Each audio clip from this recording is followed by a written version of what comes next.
Development of Bahujan politics అనేది నేను ఈ సందర్భంగా చెప్పదలుచుకున్నానండి. రెండో విషయం, ఇప్పుడు మన వాళ్ళు రాజ్యాంగ పరిరక్షణ, ప్రజాస్వామ్య పరిరక్షణ దినంగా మారోజు వీరన్నని ఈ దినాన్ని పాటించవలసిందిగా పిలుపునిచ్చారు. గ్రేట్ కాంట్రిబ్యూషను, మంచి పిలుపు అండి.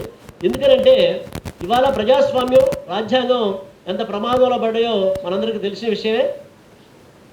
దాదాపుగా ప్రజాస్వామ్యం ఉన్నదే అని చెప్పని మనం అనుకోవడం అనేటువంటిది ఒక బూటకమైన విషయం. కంప్లీట్గా ప్రజాస్వామ్యాన్ని అభాష్యపాలు చేసి రాజ్యాంగాన్ని దాదాపు ఇప్పటికే అనేక దాంట్లో ఉన్నటువంటి అనేక వీటి ఆర్టికల్స్ మొత్తాన్ని కూడా తీసిపడేసి చాలా స్పష్టంగా అది రాజ్యాంగాన్ని మేము తీసేస్తామని చెప్పిన పద్ధతుల్లో మాట్లాడుతూ ఉన్నారు.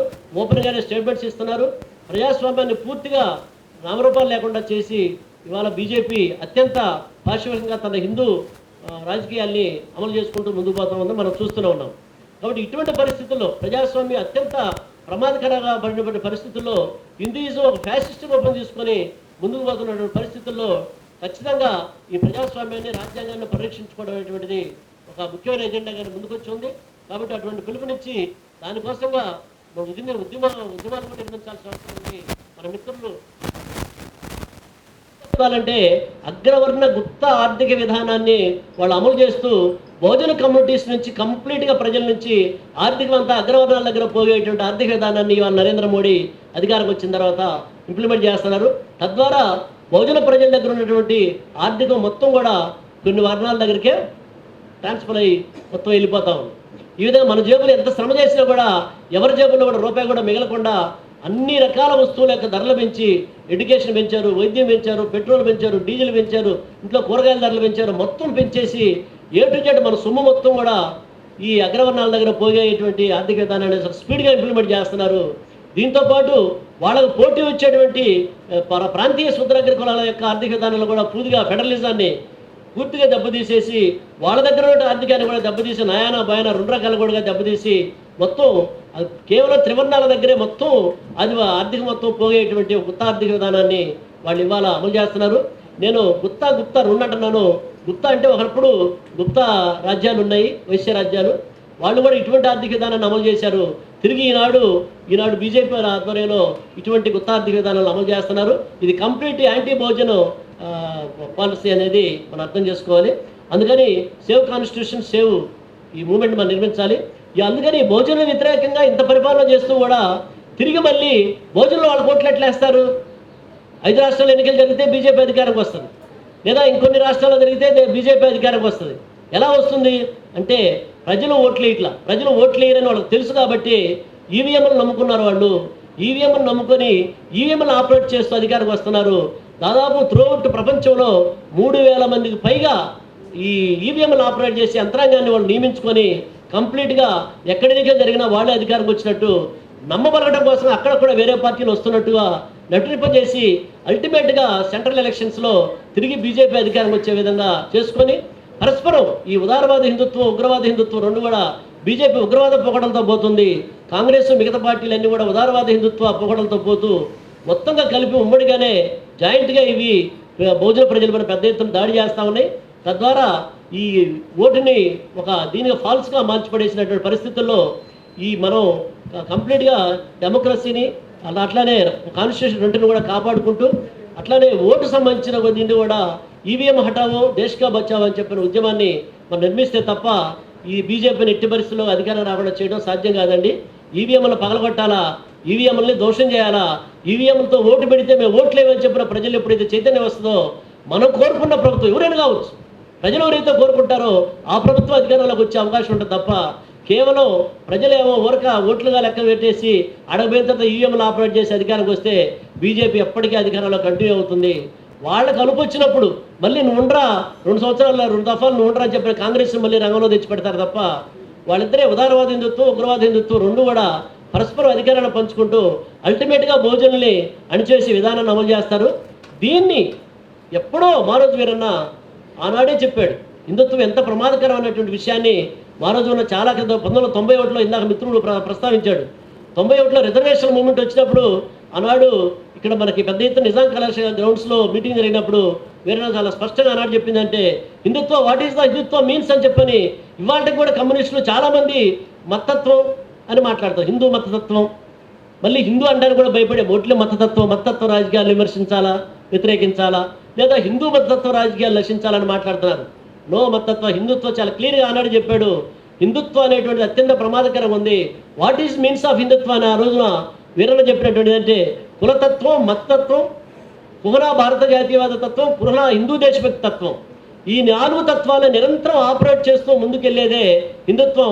అల్టిమేట్గా అణగారిన కులాల మీద అగ్రవర్ణాల ఆధిపత్యాన్ని కొనసాగించుకోవడానికే ఈ హిందుత్వ ఆపరేషన్స్ అన్ని జరుగుతూ ఉన్నాయని చెప్పని ఆనాడు మారోజు వీరన్న చెప్పాడు. అదే డాక్యుమెంట్స్లో కూడా ఆ తర్వాత రాతల రూపంలో ముందుకు వచ్చినాయి.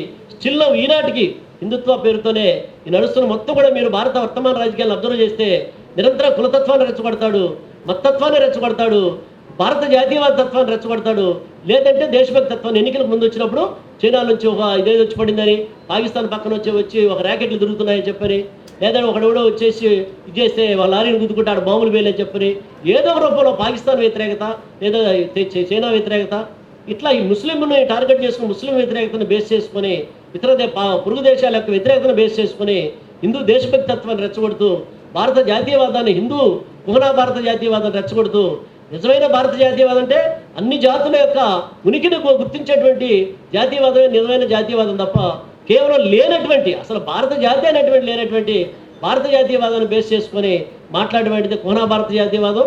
ఇలా కుహనా భారత జాతీయవాదాన్ని ఈ కులతత్వాన్ని, మతత్వాన్ని బేస్ చేసుకొని ఈ చతుర్ముఖ వ్యూహాలతోటి వాళ్ళ రాజకీయం మొత్తం కూడా నడుస్తూ ఉంది. ఇది ఈనాడు ఎప్పుడు చెప్పాడు? 1991లోనే చెప్పాడు. మరి 91 తర్వాత 2001, 2021 దాదాపు 2 దశాబ్దాల క్రితమే, 3 దశాబ్దాల క్రితమే మారోజు వీరన్న చెప్పాడు. ఇప్పటికైనా కూడా అసలు హిందుత్వం అంటే ఏమిటి అనే దాన్ని నిర్వచించుకోవడంలోనే ఇవాళ అన్ని పార్టీలు కూడా విఫలమవుతూ ఉన్నాయి. కాబట్టి మరొకసారి మనం ఈ సందర్భం మారోజు వీరన్న సందర్భంగా ఈ వర్తమాన రాజకీయాల్ని మనం అర్థం చేసుకొని ఈ చతుర్ముఖ హిందుత్వ రాజకీయాలకు వ్యతిరేకంగా ప్రజాస్వామ్య రాజ్యాంగ పరిరక్షణ కోసం మనం పోరాడుతూ వీరన్న యొక్క రాజకీయాలను మరింత ముందుకు తీసుకెళ్తూ కుల సంఘాల నిర్మాణమే భారతదేశంలో ఎప్పటికైనా కూడా బహుజన సమాజాన్ని సంఘటితం చేస్తున్నటువంటి ఒక అద్భుతమైన వాయిస్ని భారతదేశ వ్యాప్తంగా మనం తీసుకెళ్లాలని కోరుకుంటూ నాకు అవకాశం ఇచ్చిన మిత్రులకు ధన్యవాదాలు తెలియజేస్తూ ముగిస్తున్నాను. నేను యాక్చువల్గా మిత్రులు చేస్తున్నటువంటి ప్రయత్నాన్ని చూద్దామని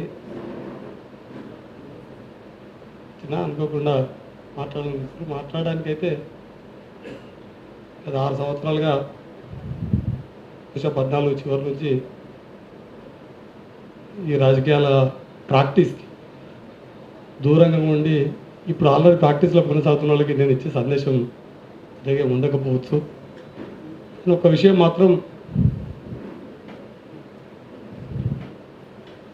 ఆలోచనలు కలిగి ఉండడం వేరు, ఆ ఆలోచనల్ని అమలు చేయడం కోసం అన్ని రకాల త్యాగాలకు సిద్ధపడడం వేరు. ఇప్పటికీ వీరన్న రాజకీయాలు కలిగి ఉన్న వాళ్ళు తెలంగాణ గడ్డ మీద అయితే లక్షలాది మంది ఉన్నారు. నాకు చిన్నప్పటి నుంచి బహుశా ఇక్కడ చాలామంది మిత్రులు నాతో పాటు కలిసి పనిచేసిన వాళ్ళు 89 అనుకుంటా 8వ తరగతి సిద్దిపేట బీసీ హాస్టల్ విద్యార్థి ఉద్యమాల్లో అడిగేటప్పటి నుంచి 2014 తెలంగాణ రాష్ట్రం ఏర్పడిన నాటి వరకు అత్యంత క్రమశిక్షణ కలిగినటువంటి కార్యకర్తగా, ఆచరణలో లోపాలు లేకుండా అంకితభావంతో పనిచేసినాం. బహుశా మిత్రులు ఆ గౌరవంతో పిలిచినట్టున్నారు. ఒకటి మాత్రం నిజం, ఒక భావజాలానికి అయితే అలవాటు పడ్డాం. మాట్లాడగానే పాలక వర్గాలు, ద్రోహము, భక్తి, కుట్ర, ఈ పదాలన్నీ బహుశా సామాజిక వ్యవస్థలోనైతే ఏడ లేవు ఈ పదాలు. కానీ ఈ మన రాజకీయాలకు అలవాటు పడిన తర్వాత ఇవన్నీ సామాన్య ప్రజలకు కూడా అందుబాటులోకి వచ్చినాయి. దేశద్రోహము, కుట్ర, వర్గాలు, కులాలు అని. ఒకటి మాత్రం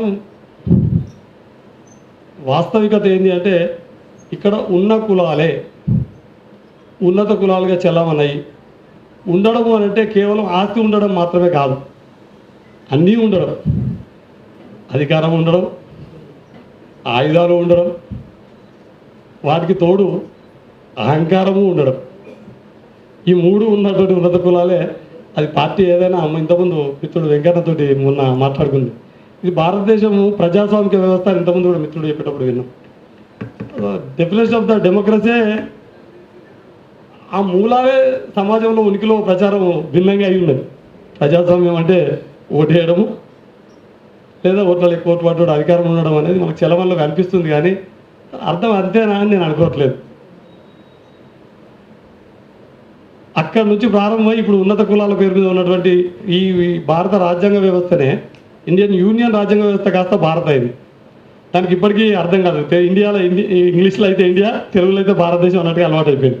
అసలు ఈ ఇండియన్ యూనియన్ రిపబ్లికా, భారత రిపబ్లికా, అది ఇప్పటికీ మీరు అందరూ చూస్తే ఇక్కడ వచ్చిన వాళ్ళంతా ఎవరు కొత్తగా ఈరోజు వచ్చిన వాళ్ళు కాదు. దశాబ్ద కాలం నుంచి అందరూ వివిధ కార్యక్రమంలో లేవు. కాబట్టి ఇప్పుడు ఇండియన్ యూనియన్ రిపబ్లిక్ కాస్త భారతదేశ రాజ్యాంగమే నిఖార్స్గా ఇదివరకు అనుకునేటోళ్ళము, ఇప్పుడు భారతదేశ రాజ్యాంగమైంది. ఇది భారతదేశం అని, ఇది భారతదేశ రాజ్యాంగం అని నిఖార్స్గా అమలవుతుంది. ఇప్పటివరకు ఇండియన్ యూనియన్ రిపబ్లిక్ అంటే కొద్దిగా ఛాయ మాత్రం గీత ఉండేది, అది ఎగిరిపోయింది. మిత్రుడు చెప్పినట్టుగా ఈ సిస్టమ్ వచ్చిన తర్వాత ఏదైతే మిషనరీ సిస్టమ్ అవుతుంది, ఈవీఎం సిస్టమ్ ఏదైతే వచ్చిందో అది ఏంటంటే వాళ్ళని పర్మనెంట్ చేసింది. భారతదేశానికి ఈవీఎం సిస్టమ్, ఇప్పుడున్న సిస్టమ్ ఇండియన్ యూనియన్ సిస్టాన్ని, ఇండియన్ రిపబ్లిక్ సిస్టాన్ని అయితే మొత్తం ఆత్పడేసింది. మనం మాత్రం మళ్ళీ ఎంతసేపు 91లో మనం ఏం చర్చించుకున్నాం, 89లో ఏమనుకున్నాం, 84లో ఏమనుకున్నాం, ఆ రోజు అనే కాడికి ఉన్నాం. కానీ ఇప్పుడు మారినటువంటి పాలక కులాల, పాలక వర్గాల ఎత్తుగడలకి ప్రత్యామ్నాయ ప్రాక్టీస్ లేకుండా, ఎవరిని నిరుత్సాహపడడానికి నా ఉద్దేశం కాదు, కానీ కొంచెం ఆ భయంతో నేను పారిపోయినా 2014లో. అయితే ఒక ప్రయత్నం ఉనికిలో ఎంతో నేను మొదట్లో చెప్పినట్టుగా ఆలోచనలు కలిగి ఉండడమే ఈ సందర్భంలో ఇప్పుడున్నటువంటి ఉగ్రవాద దేశంలో పేరుకు పార్లమెంటు, దానికి చర్చలు, సమావేశాలు, తీర్మానాలు, జీవోలు కనిపిస్తుంది. కానీ ఓ 3-4 కార్పొరేట్ కంపెనీలు, సామ్రాజ్యవాద దేశాలతోటి భాగస్వామ్యమైన 3-4 కార్పొరేట్ కంపెనీలు ఈ ముసుగుతోటి, ప్రజాస్వామ్య ముసుగుతోటి ఈ దేశం ఉన్నటువంటి మొత్తం సంపదను, అది భూమి లోపల, భూమి మీద, ఆకాశం, అంతరిక్షం, దేన్ని వదలకుండా దారాదత్తం చేసుకొని చిన్న చిన్న సంక్షేమ పథకాల పేరు మీద ప్రజల్ని మభ్యపెట్టి, కొద్దిగా నేనే ఉన్నా చిన్న స్థాయి షెపర్డ్స్ కోఆపరేటివ్ యూనియన్ జిల్లా చైర్మన్, భాగస్వామ్యం అయినట్టు ఫీల్ అవుతుంటాం. అదే అధికారంలో మేము కూడా భాగస్వామ్యం అయినాం. ఓ ఎమ్మెల్యేలు, ఓ ఎమ్మెల్సీలు, మనం కూడా అప్పుడప్పుడు నినాదాలు ఎత్తున్నాం. మన వాళ్ళు కూడా మేమైతే ప్రత్యేకంగా ఇప్పుడు నేను కమ్యూనిటీకి పనిచేస్తాను, షెపర్డ్స్ కమ్యూనిటీగా డిమాండ్ ఏంటంటే మేము ఎంతమందిమో మాకంతా వాటా కావాలి. మేము ఉదాహరణకు మేము 18% ఉన్న వాళ్ళు, 12% ఉన్న వాళ్ళు అంటే మా 12% ప్రకారం మాకు ఎమ్మెల్యే సీట్లు ఇస్తే మేము అధికారుల భాగస్వామ్యం అయినట్టే, ఈ దేశాన్ని మేము వెళ్ళినట్టే అనేదాకా ఇక అయిపోయింది ఆ ఆలోచనలు. ఇప్పుడు మేము భాగస్వామ్యం అవడం అంటే అర్థం ఏదాకా పోయిందంటే ఆ నంబర్లో మా నంబర్ ఉంటే చాలని కడిగిపోయింది. కానీ ఇవాళ మనం చూస్తున్నాం మన నంబర్లో, ఆ నంబర్లో ఈ నంబర్లు ఉంటే ఏమవుతున్నాయి, ఈ నంబర్లు చేసే తీర్మానాలు ఏమైనా అవుతున్నాయి. సాక్షాత్తు అసెంబ్లీ చేసిన తీర్మానాన్ని పార్లమెంట్ పట్టించుకోదు. పార్లమెంట్ చేసిన తీర్మానాలకు ఇప్పుడు పార్లమెంట్, ఇప్పుడు దేశంలో నడుస్తున్నటువంటి మొత్తం యంత్రాంగానికి అసలు పొందనే లేదు. ఈ దేశ పౌరుల్ని ఈ దేశ ఆర్మీతోటి నిరంతరంగా చంపుకుంటూ పోయినా కానీ కాశ్మీర్ గురించి తెలంగాణ మాట్లాడలేదు, తెలంగాణ గురించి పక్కోడు మాట్లాడలేదు. ఇండియన్ రిపబ్లిక్ అనే సిస్టానే మొత్తం అది చేసి పెట్టారు. అంటే వీరన్నా రెలవెంట్ ఈ సమాజం ఇండియన్ ఉపఖండం మారే వరకు, ఇండియన్ ఉపఖండ రాజకీయాలలో ఎంతమంది మిత్రుడు చెప్పినట్టుగా హిందుత్వకి మంచి డెఫినేషన్ చాలా రోజుల తర్వాత విన్నా. వాస్తవం హిందుత్వం అనేది ఒక చిన్న మతానికి సంబంధించిన విషయము, ఆర్ఎస్ఎస్ విభాగానికి సంబంధించిన విషయము, సంఘ పరివార్ చెప్తున్నటువంటి ప్రవచనాలకు సంబంధించిన, అంటే మతాధికారులు చెప్తున్న ప్రవచనాలకు సంబంధించిన విషయం మాత్రమే కాదు. మిత్రుడు చెప్పినట్టుగా పురాణ దేశభక్తి, పురాణ జాతీయవాదం, వెళ్ళి గమ్మత్తైన విషయం అంటే మీ అందరికీ తెలుసు. ఎన్నికలు వస్తున్నాయంటే పక్క దేశంతో యుద్ధం జరిగినట్టు 400 మందిలో సైనికులు బలిపెట్టి మళ్ళీ అధికారంలో రావడం. అది మన నరాల్లో దేశభక్తి అంటే పక్కను చంపడము, దేశభక్తి అంటే పరాయి మతమునికి వ్యతిరేకంగా నిలవడము,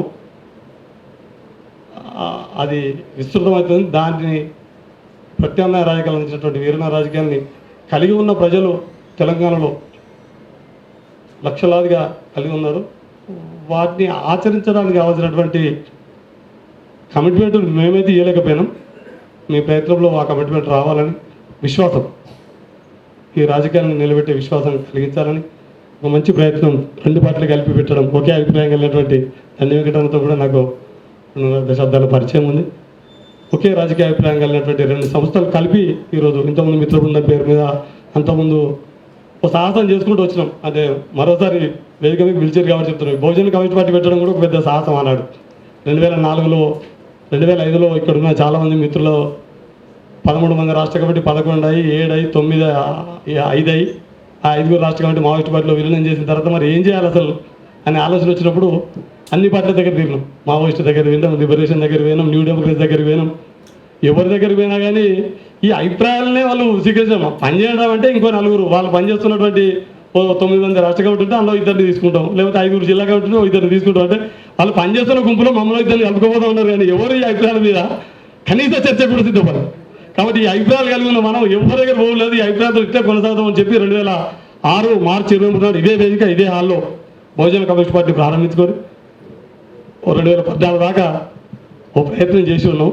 కొద్దిగా అందుకే పిలిచినప్పుడు కొద్దిగా మొహమాటం అడ్డం వస్తుంది, మనం చేయలేని. వేదికనున్న పెద్దలు అందరి పేర్లు నాకు తెలియదు కాబట్టి అందరికీ పేరు పేరున, అట్లాగనే ఈ సమావేశానికి హాజరైన మిత్రులు, ఉద్యమ నాయకులు, ప్రజా సంఘాల నాయకులు,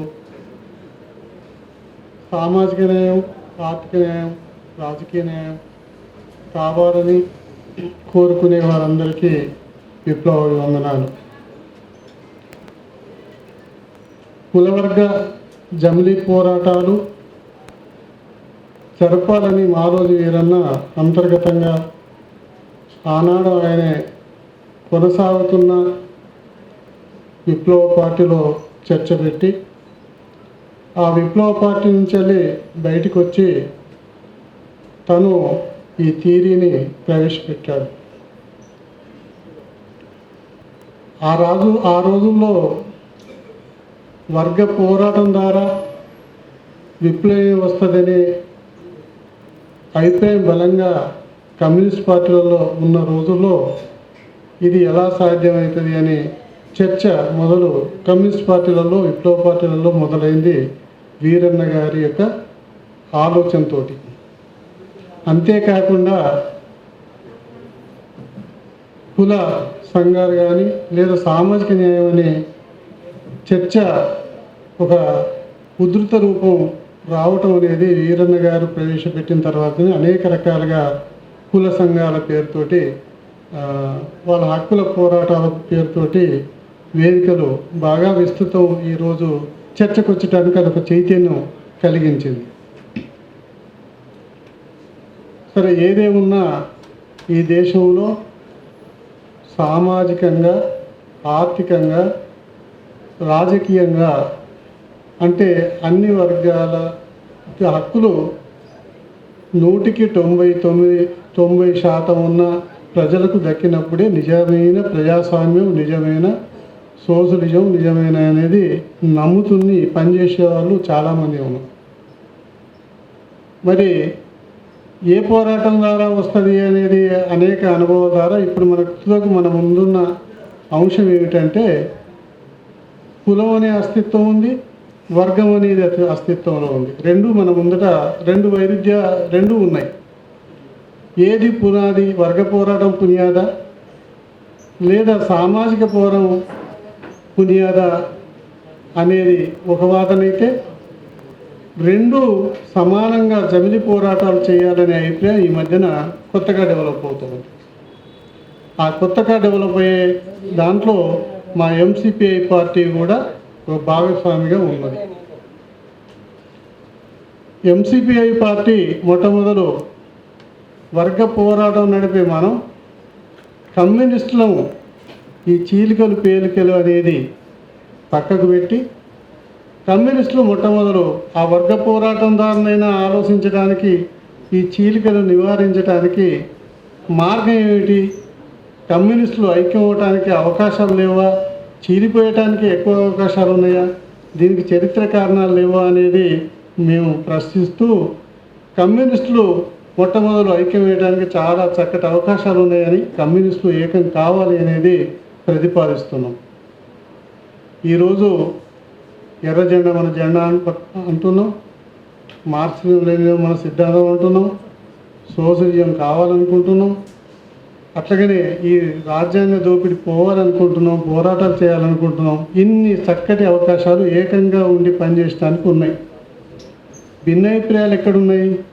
మేము చెప్పినట్టు సాయుధ సర్వవ్యాప్త పోరాటం దాన్ని విప్లవం వస్తుందా, ఓట్ల ద్వారా విప్లవం వస్తుందా, లేదా ఓట్లు పోరాటం జమిలి పోరాటం ద్వారా విప్లవం వస్తుందా, ఎవరు నాయకత్వం అనే కాడ భిన్నాభిప్రాయాలు ఉన్నాయి.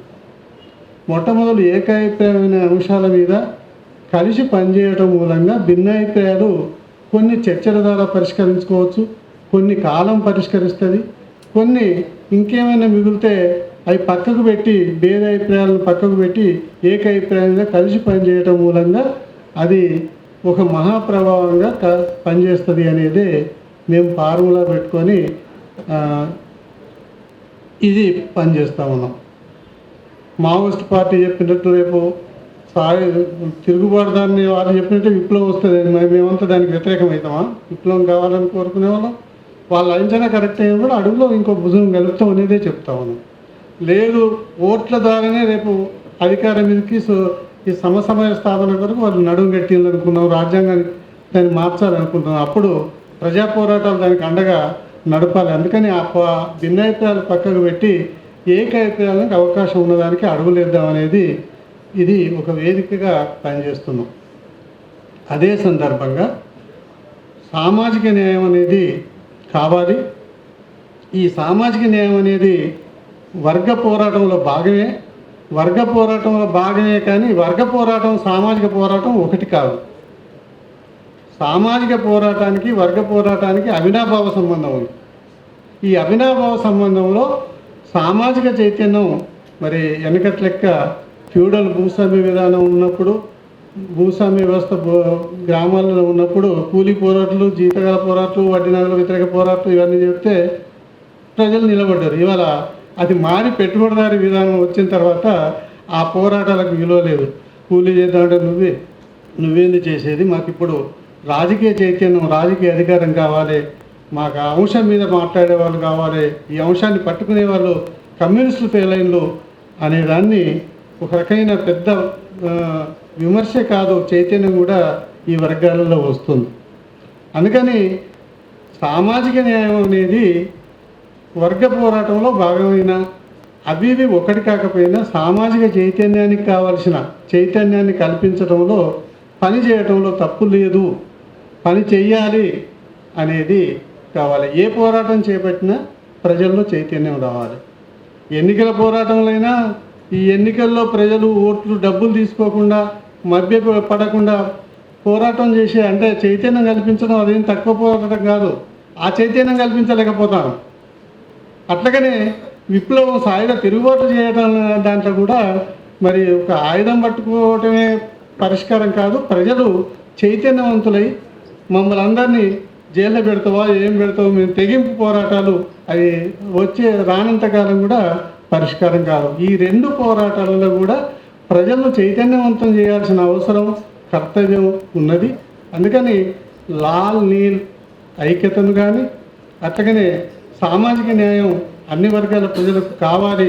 అందుకని ఈ భేదాభిప్రాయాలు ఇందులో కూడా పెట్టుకొని వేరు ఉండేదానికన్నా కమ్యూనిస్టులు అంటే ఐక్యత కోరుకొని అట్లనే సామాజిక న్యాయ శక్తులను కూడా కలుపుకొని సామాజిక శక్తులు కమ్యూనిస్టులు రెండు జమిలికి కాకుండా ఐక్యత, ఏకాభిప్రాయం కలిగిన వాళ్ళతోని వీలైనంత మేరకు ఐక్యత కావాలనే దానికి మేము తీవ్రంగా ప్రయత్నం చేస్తున్నాం. ఆ మేరకు కొంతమందితోటి రెండో దిక్కుల విమర్శలు కూడా ఎదుర్కొంటున్నాం. ఒక ఆయన అంటాడు, లాల్ నీల్ మైత్రి అనేది వికృత చేష్టలకు పుట్టిన వికృత పిండం అని ఒక ఆయన వ్యాఖ్యలు చేస్తాడు. కమ్యూనిస్ట్ నాయకుడు, విప్లవ పార్టీల్లో ఉండేవాళ్ళు. అంటే ఇది అంత గిట్టనంత దురుద్దేశంగా వాళ్ళు ఉన్నారు. అట్లాగనే కొంత సామాజిక వర్గం చూస్తే కమ్యూనిస్టులు అనే వాళ్ళంతా అగ్రవర్ణ పార్టీలైనా, అందులో మీరు కూడా అదేనా, అసలు కమ్యూనిస్టులు మాకు చేసింది ఏమున్నది అని ఇటు నుంచి కూడా విమర్శలు వస్తున్నాయి. సరే, ఏ విమర్శలు ఏదైనా ప్రజల్లో మనం అనుకున్న నినాదాన్ని ఆచరణలో పెట్టినప్పుడు, అది కొంత ప్రజలకు కనువిప్పు కలిగినప్పుడు, అది ఒక రూపం వచ్చినప్పుడు ఏది నిజం అనేది దాని వెనకాలకు ఆలోచించే అవకాశం ఉంది. దీన్ని ముందుకు తీసుకుపోవాల్సిన అవసరం ఎంతైనా ఉంది. అందుకనే బిఎల్ఎఫ్లో ఉండి, బిఎల్ఎఫ్ అనే ఫ్రంట్లో ఉండి, అది ఎన్నికల రంగంతో పాటు ఆ ఎన్నికల రంగంతో అది రాజ్యం వచ్చేది కాదు. క్రమక్రమంగా దాన్ని విప్లవానికి మార్గంగా వేదికగా చేసుకుపోవాలనేది మా ఎంసీపీ పార్టీ మరి ఈ రాష్ట్రంలో స్టార్ట్ అయినప్పటికీ దేశవ్యాప్తంగా దీన్ని అన్ని రాష్ట్రాలలో కొనసాగించడానికి సామాజిక న్యాయం, ఆర్థిక న్యాయం, రాజకీయ న్యాయం ఈ మూడు 100కి 93% ఉన్న ప్రజలకు అన్నిప్పుడే నిజమైన ప్రజాస్వామ్యం ఉంటుందని, దాని కొరకు మరి ప్రజాస్వామ్య పరిరక్షణ, రాజ్యాంగ నియంత్రిత వ్యతిరేక పోరాటం చేయాలన్నప్పుడు మరి మత ఎక్కువైందని, నియంత్రితం ఎక్కువైందని ప్రజాస్వామ్యవాదులకు సపోర్ట్ చేయటము, అట్లాగనే నియంత్రితం ఎక్కువ మతం ఎక్కువైందని అభ్యుదయం పేరుతో లేదా లిబరలిజం పేరుతో ఇంకొక బూర్జువా పార్టీకి సపోర్ట్ చేయటం కాకుండా వీటికి నికరంగా, వాటికి వ్యతిరేకంగా నికరంగా పనిచేసే బూర్జువా పార్టీలకు పొత్తు పెట్టుకోకుండా నికరంగా పనిచేసినప్పుడు అది సామాజిక శక్తులు, కమ్యూనిస్టులు నికరంగా బూర్జువా పార్టీలకు వ్యతిరేకంగా నిలబడినప్పుడే అది నిజమైన వేదికగా అవుతుంది. దాని కొరకు ఎంసీపీ పార్టీ ఏ బూర్జువా పార్టీలతోని ఎన్నికల పొత్తులు కానీ పెట్టుకోకుండా నికరంగా కమ్యూనిస్టుల ఐక్యత, సామాజిక శక్తుల ఐక్యత కొరకు కట్టుబడి పనిచేస్తూ బిఎల్ఎఫ్లో కొనసాగుతూ ఉన్నాం. ఇది మా దేశవ్యాప్తంగా కూడా మేము మా వేదిక మీద లేదా మా కమిటీ ద్వారా అమలు చేయడానికి కోరుకుంటున్నాం.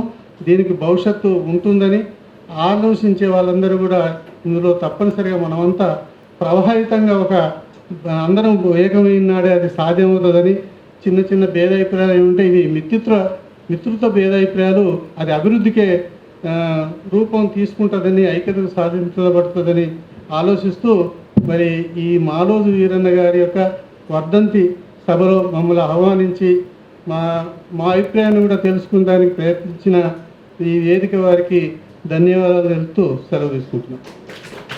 కాసిం గారు సార్ని మాట్లాడవలసిందిగా కోరుతున్నాం. ఈ కార్యక్రమానికి అధ్యక్షత వహిస్తూ నిర్వహిస్తున్న కామ్రేడ్ పర్వతాలు, వేదిక మీద ఉన్నటువంటి కామ్రేడ్స్, మిత్రులందరికీ, వేదిక ముందు ఉన్న మిత్రులారా, కామ్రేడ్స్, వీరన్న 23వ వర్ధంతి సందర్భంగా మనం ఇక్కడ కూర్చున్నాం. భారతదేశంలో ఈ సమాజం మార్పు కోసం ఒక ప్రత్యేకమైన ఆలోచన చేసి, తాను ఏ మార్పు కోసమైతే ఆలోచన చేశాడో, ఏ సిద్ధాంతాన్ని అయితే తాను ప్రతిపాదించాడో, ఆ సిద్ధాంతాన్ని అమలు చేయడం కోసం నిబద్ధతతో ఆచరించి, మనది ఎంత గొప్ప సిద్ధాంతమైనా ఆ సిద్ధాంతాన్ని అమలు చేసే సందర్భంలో నిబద్ధత లేకపోతే ఆ సిద్ధాంతం ఎందుకు పనికి రాకుండా పోతుంది. కనుక తాను నమ్మిన సిద్ధాంతం, తాను రూపొందించిన సిద్ధాంతం, వీరన్న తన మిత్రులు కలిసి ఏదైతే అనుకున్నారో దాన్ని తుదకంటూ, చివరికంటూ కొనసాగించి ఆ పోరాటంలోనే అమరులైనటువంటి కామ్రేడ్ మారోజు వీరన్న. వ్యక్తిగతంగా వీరన్న వయసురీత్యా నాకన్నా పెద్దవాడు. 1994 అనుకుంటా రామ్నగర్లో ఉండేవాళ్ళు. అప్పుడు సంజీవన్న ఇట్లా కొద్దిమంది పీడిఎస్యు, అప్పటికి ఇంకా ఆయన పీడిఎస్యు బాధ్యతలు చూస్తూ ఉన్నాడు. అప్పుడప్పుడే మేము విద్యార్థి ఉద్యమంలోకి వస్తూ ఉన్నాం. ఆ విద్యార్థి ఉద్యమంలోకి వచ్చిన సందర్భంలో చాలా రకాల విషయాల మీద మండల్ కమిషన్ అనుకూల వ్యతిరేక ఉద్యమాలు జరిగి కులం మీద ప్రధానమైన చర్చ మొదలైన కాలం అదంతా. 80వ దశకంలోనే కారంచెడు జరిగినప్పటికీ కారంచెడు చుట్టూ దళిత ఉద్యమ శిబిరం కొంత నిర్మాణం అవుతున్న క్రమంలోనే అది ఒక నిర్దిష్టమైన పద్ధతిలో చర్చనీయాంశంగా మారడానికి, మేధోవర్గంలో చర్చగా మారడానికి, పార్టీల మధ్యన చర్చగా మారడానికి మండల్ కమిషన్ అనేది ఒక పరిపక్వ స్థాయికి తీసుకొచ్చింది. ఎందుకంటే మండల్ కమిషన్ ఉద్యమం అనేది ఉద్యోగాలకు సంబంధించిన అంశం, రిజర్వేషన్కు సంబంధించిన అంశం, చదువులకి సంబంధించింది. చదువులు అనగానే మనందరికీ వెంటనే మధ్యతరగతి వర్గం ఆ చర్చలో భాగమవుతుంది. మనం చేసే పోరాటాల్లో చాలా సందర్భాల్లో మౌనంగా ఉండే మధ్యతరగతి వర్గం ఉద్యోగాలు, విద్య, రిజర్వేషన్ లాంటి చర్చ వచ్చినప్పుడు యాక్టివ్గా పాల్గొంటుంది. కనుక మొదటిసారి అన్ని కులాలలోని, భారతదేశంలో ఉన్న అన్ని కులాలలోని, వర్గాలలోని మధ్యతరగతి వర్గం యాక్టివ్గా పాల్గొన్నటువంటి సందర్భం అది. చర్చలో కానివ్వండి, ఆచరణాత్మకంగా కానివ్వండి. ఫలితంగా ఏం జరిగిందంటే, భారతదేశంలో విప్లవకర వర్గాలు అంటే ఎవరని నిర్ధారణ చేసుకున్నారు విప్లవ పార్టీలు? భారతదేశంలో విప్లవకర వర్గాలంటే వ్యవసాయ కూలీలు, కార్మికులు. ఈ వ్యవసాయ కూలీలు అంటే ఎవరు? ఇంకా నిర్దిష్టంగా లోతుల్లోకి వెళితే వ్యవసాయ కూలీలు అంటే ఎవరు? మాలమాదిగలు, మంగలి వాళ్ళు, కుమ్మరి వాళ్ళు, చాకలి వాళ్ళు, శూద్ర కులాల్లో ఉన్న దిగువ శూద్ర కులాలు, అతి శూద్ర కులాలుగా ఉన్న మాలమాదిగలు, వారి ఉపకులాలు. ఇవి వ్యవసాయ కూలీలు. ఈ వ్యవసాయ కూలీలే భారతదేశంలో విప్లవకర వర్గం. పరిశ్రమల్లో కింది స్థాయిలో పనిచేసే కార్మికులు ఎవరై ఉంటారు? ఒక యంత్రం తిప్పేవాడు, ఒక బటన్ వేసేవాడు, ఒక తూడ్చేవాడు, ఒక ఊడ్చేవాడు, పానబట్టి నట్టును తిప్పేవాడు, వీళ్ళు ఎవరై ఉంటారు? వీళ్ళు ఎట్టి పరిస్థితుల్లో ఈ దేశంలో బ్రాహ్మణులు కాదు, క్షత్రియులు కాదు, వైశ్యులు కాదు, బనియా కాదు. ఈ తెలుగు నాడులో చూసినప్పుడు రెడ్డి కాదు, వెలమ కాదు, బ్రాహ్మణ కాదు. మరి కానప్పుడు కార్మిక వర్గంలో విప్లవకర వర్గం ఎవరు? కార్మికుల్లో అక్కడ కూడా ఒక పరిశ్రమలో పనిచేసే కార్మికుడు, రెండు చేతులు తప్ప సొంత ఆస్తి లేని కార్మికుడు ఎవరై ఉంటారంటే వాళ్ళు కూడా అయితే దళితులు, లేకపోతే దిగువ బీసీ కులాలు. అంటే దీని అర్థం భారతదేశంలో విప్లవ పార్టీలన్నీ నక్సల్బరి తర్వాత విప్లవకర వర్గాలు అని అంటే దళితులు, దిగువ బీసీ కులాలు, వీళ్ళే. ఈ నిర్ణయం జరిగింది, ఈ అవగాహనకు వచ్చారు. అయితే వాళ్ళ పరిభాషలో, వాళ్ళ మాటల్లో, వాళ్ళ రాతల్లో ఈ మాట లేదనుకోండి. ఎందుకంటే నేను వాళ్ళ తరఫున ఒకళ్ళతో పుచ్చుకొని ఇట్లా రాశారని నేను చెప్పడం లేదు మీకు. నేను అవగాహన చేసుకున్న విషయాన్ని మీకు చెప్తున్నాను. వాళ్ళ అవగాహనలో కూడా ఇదే ఉంది కానీ ఎక్కడ కూడా దళితులని, మాలమాదిగలని, కుమ్మరి, కమ్మరి, సాకలి, మంగలి అని రాయలేదు, వాళ్ళ డాక్యుమెంట్స్లో రాయలేదు. కానీ విప్లవకర వర్గం అంటే భారతదేశంలో స్పష్టంగా ఇదే. ఈ విప్లవకర వర్గానికి సంబంధించిన సందర్భంలో 90లో 95 దశకంలో రిజర్వేషన్ అనే అంశం చర్చనీయాంశంగా మారినప్పుడు ఈ రిజర్వేషన్ ఎవరికి అవసరం? ఈ విప్లవకర వర్గానికి రిజర్వేషన్లు అవసరం. ఈ విప్లవకర వర్గంగా ఉన్నటువంటి ఈ సమాజంలో అణచివేతకి గురైన వేల సంవత్సరాలుగా అణచివేతకి గురైనటువంటి ఈ వర్గాలకి రిజర్వేషన్ అవసరం. రిజర్వేషన్ వలన మొత్తం ఈ సమాజంలో మార్పు వస్తుందనే ఆ అభిప్రాయం నాకేం లేదు. కానీ ఆ రిజర్వేషన్ల వలన చదువుల్లోకి రావటం వలన, ఉద్యోగాల్లోకి రావటం వలన, కొన్ని రాజకీయ పదవుల్లోకి రావటం మూలంగా ఆ సమాజం కాస్త ప్రధాన స్రవంతిలోకి వచ్చే అవకాశం ఉంటుంది కనుక మనం ఇన్ ప్రిన్సిపల్గా రిజర్వేషన్ సపోర్ట్ చేస్తాం. ఆ రిజర్వేషన్ సపోర్ట్ చేసే క్రమంలో మండల్ కమిషన్ వచ్చినప్పుడు అందరూ బట్టబయలైపోయారు. ఇది ఒక సందర్భమైంది. మనం మామూలుగా పరిమాణాత్మక మార్పు గుణాత్మక మార్పుకు దారితీస్తుందని ఫిలాసఫీలో చెప్తూ ఉంటాం కదా. ఈ పరిమాణం పెరిగి గుణాత్మకంగా మార్పు తీయటం అంటే భారతదేశంలో 1950లో రిజర్వేషన్ అమల్లోకి వస్తే రిజర్వేషన్ల అమల్లోనికి వచ్చిన సందర్భంలో ఇంత పెద్దగా చర్చనీయాంశం కాలే ఎప్పుడు కూడా. 90లో మండల కమిషన్ అప్పుడు చర్చనీయాంశం అయిన తర్వాత ఈ కమ్యూనిస్టులో ఉన్నవాళ్ళు లేదా విప్లవకారులుగా ఉన్నవాళ్ళు ఎటువైపు నిలబడతారు అనే ప్రశ్న నడి రోడ్డు మీదకి వచ్చింది.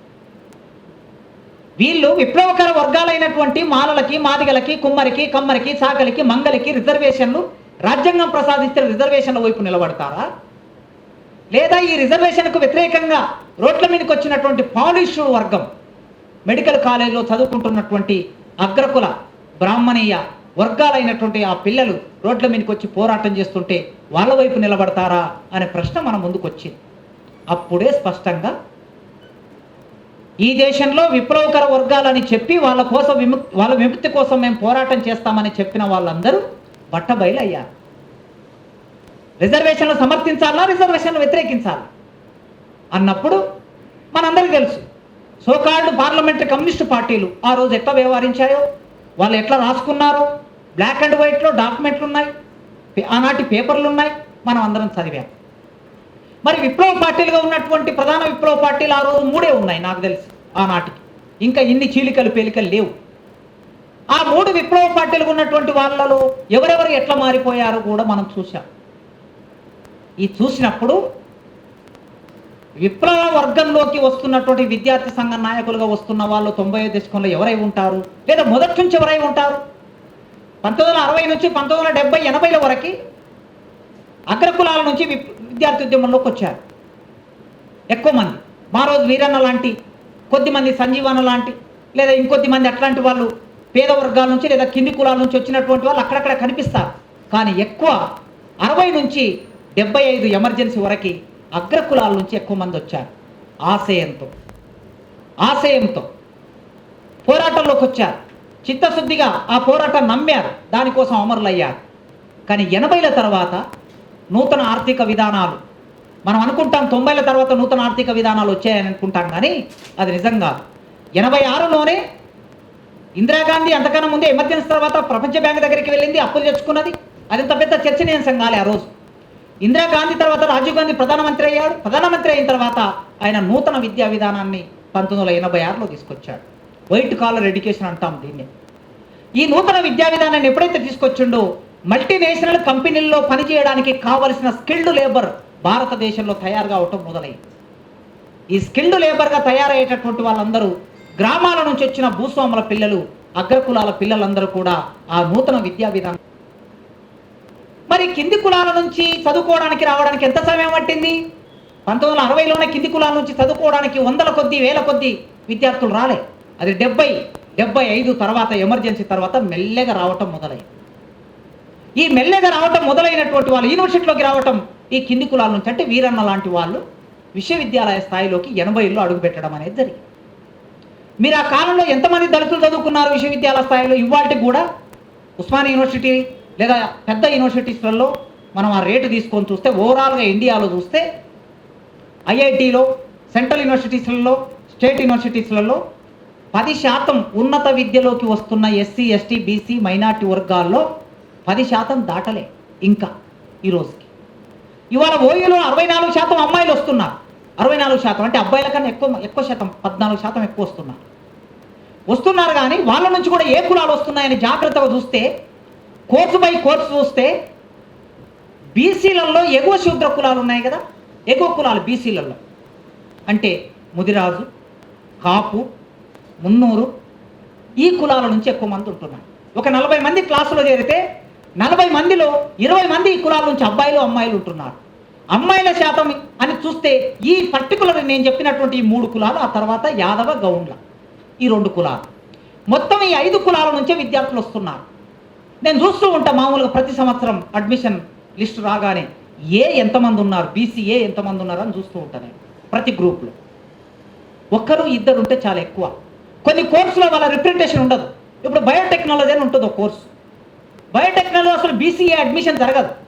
ఆ బీసీఏ అడ్మిషన్, ఆ రిజర్వేషన్ కోటా ఓపెన్ కేటగిరీకి డైవర్ట్ చేసి ఓపెన్ కేటగిరీతో ఫిల్ చేస్తూ ఉంటారు. కెమిస్ట్రీ, ఆర్గానిక్ కెమిస్ట్రీ అనే కోర్సు ఉంటుంది ఎంఏ స్థాయిలో, ఎంఎస్సీ స్థాయిలో. ఈ ఆర్గానిక్ కెమిస్ట్రీలో బీసీఏ అసలుకు చేరదు. ఇవాళ పరిస్థితి ఇది. 1990 సంగతి చెప్తాను, 30 ఏళ్ల కింద సంగతి చెప్తలేను. ఇవాళ ఉన్నటువంటి పరిస్థితి ఏమిటి అంటే ఎస్సీ ఎస్టీ బీసీ మైనార్టీ వర్గాల నుంచి ఉన్నత విద్యలోకి వచ్చే వాళ్ళ శాతం 10% కూడా దాటలేదు. అంటే 100 మంది 1వ తరగతిలో చేరితే 8 మంది యూనివర్సిటీలోకి వస్తున్నారు. 6 మంది 8 మంది 3 కులాన్ని బట్టి వచ్చే వాళ్ళ సంఖ్య ఇట్లా 3%, 2%, 1%, 7%, 8%, 9% ఇట్లా ఉంటుంది. 1980 సంగతి చూడండి మీరు. ఇవాళ ఈ పరిస్థితి ఉందంటే 80లో ఒక బీసీ కులాల నుంచి వచ్చే వాళ్ళ శాతం ఎంత ఉండేది, ఎస్సీ కులాల నుంచి వచ్చే వాళ్ళ శాతం ఎంత ఉండేది అంటే చాలా తక్కువ ఉండేది. తక్కువ ఉన్నది కనుక విద్యార్థి ఉద్యమాల్లోకి వచ్చే వాళ్ళు కూడా తక్కువనే. ఈ తక్కువగా వచ్చినటువంటి విద్యార్థి ఉద్యమం 90వ దశకం వచ్చేసరికి అక్కడక్కడ వీళ్ళు నాయకత్వంలోకి రావటం మొదలైంది. అగ్ర కులాల నుంచి వచ్చే వాళ్ళ శాతం తగ్గింది, కింది కులాల నుంచి వచ్చే వాళ్ళ శాతం పెరిగింది. విద్యార్థి ఉద్యమాల్లోకి నాయకత్వంలోకి వచ్చారు.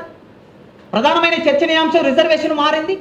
మరి మారినప్పుడు చాలా సహజంగానే ఏ కులం నుంచి వచ్చినా కూడా వర్గ దృక్పథంతో పనిచేస్తున్నప్పటికీ తమ కులాలకి సంబంధించిన రిజర్వేషన్ అనే అంశం చర్చనీయాంశంగా అయినప్పుడు ఒక్కొక్కసారి పార్టీలు తీసుకున్న నిర్ణయాలతో సంబంధం లేకుండా కూడా తమ వైఖరిని ప్రకటించిన కాలం మనకి రిజర్వేషన్ మండల కమిషన్ సందర్భంలో కనిపిస్తుంది.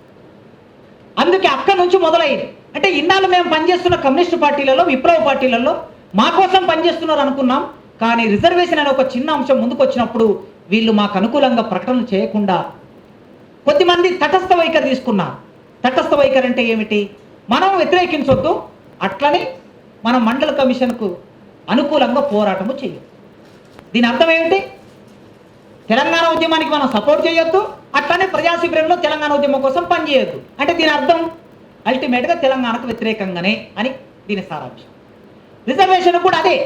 తటస్థ వైఖరి తీసుకోవటం అంటే వ్యతిరేక వైఖరి, రిజర్వేషన్ వ్యతిరేక వైఖరి తీసుకోవటమే. అట్లా చాలా పార్టీలు తీసుకొని కరపత్రాలు కానీ డాక్యుమెంట్లు కానీ మనం చదివితే మనకు ఎట్లా అర్థమవుతుందంటే ఇప్పటికీ పేద ప్రజలుగా ఉన్నటువంటి అగ్ర కులాలుగా చెప్పబడుతున్న చాలా కులాలు ఇప్పటికీ పేద ప్రజలుగా ఉన్నారు.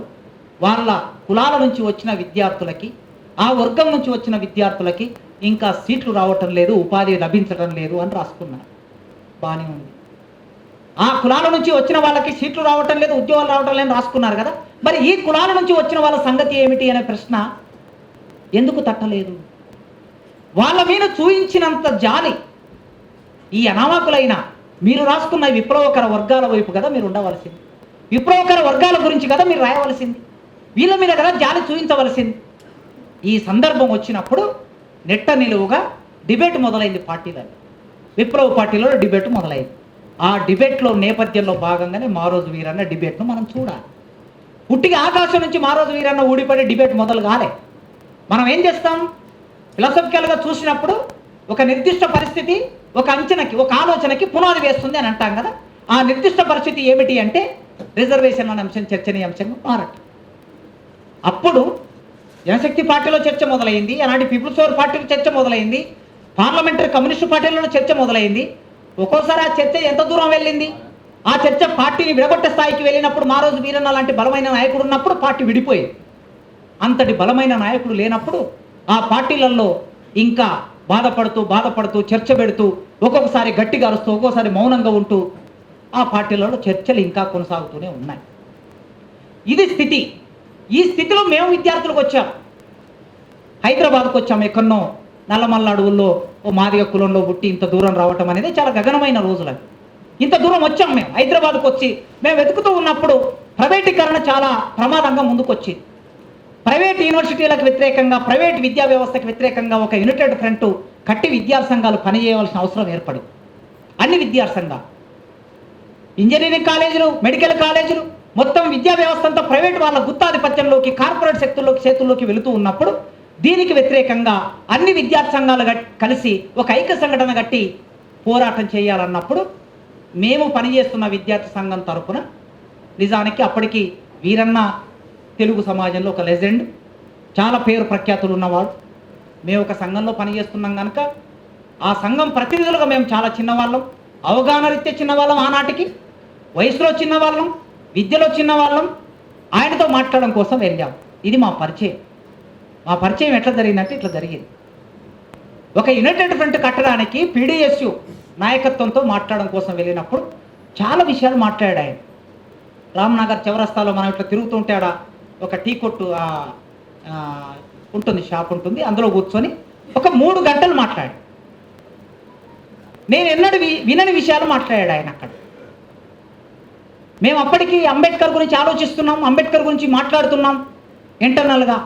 బయటికి ఓపెన్గా వచ్చి అంబేద్కర్ జయంతులలో పాల్గొనే పరిస్థితి లేదు, అంబేద్కర్ విగ్రహావిష్కరణలో పాల్గొనే పరిస్థితి లేదు అప్పటికి.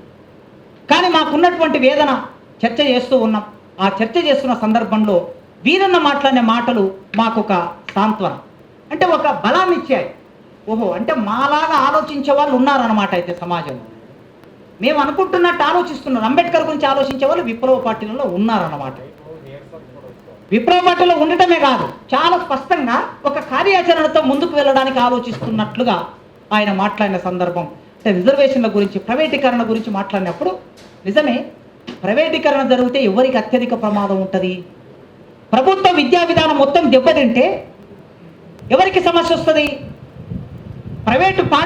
గవర్నమెంట్ పాఠశాల దెబ్బతింటే మొట్టమొదటి గవర్నమెంట్ పాఠశాలలో చదువుకోవడానికి అవకాశం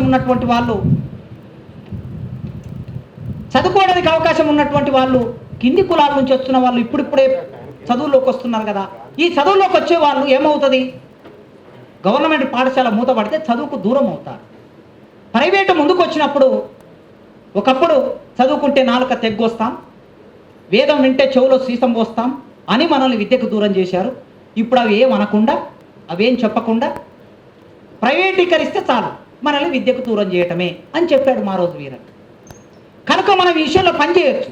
కానీ పనిచేసే క్రమంలో మనం ఏ పునాది నుంచి వచ్చామో, ఏ క్రమం నుంచి వచ్చామో వాళ్ళ విముక్తికి సంబంధించిన ఆలోచన కూడా సీరియస్గా చేయాలి అనే అంశం ఆనాటి చర్చలో ఉంది. ఇక ఆ తర్వాత చాలా సందర్భాల్లో నాకు సాహిత్యం అంటే ఇష్టం కావటం మూలంగా చెరబండరాజు అంటే ఇంకా చాలా ఇష్టం కవిగా.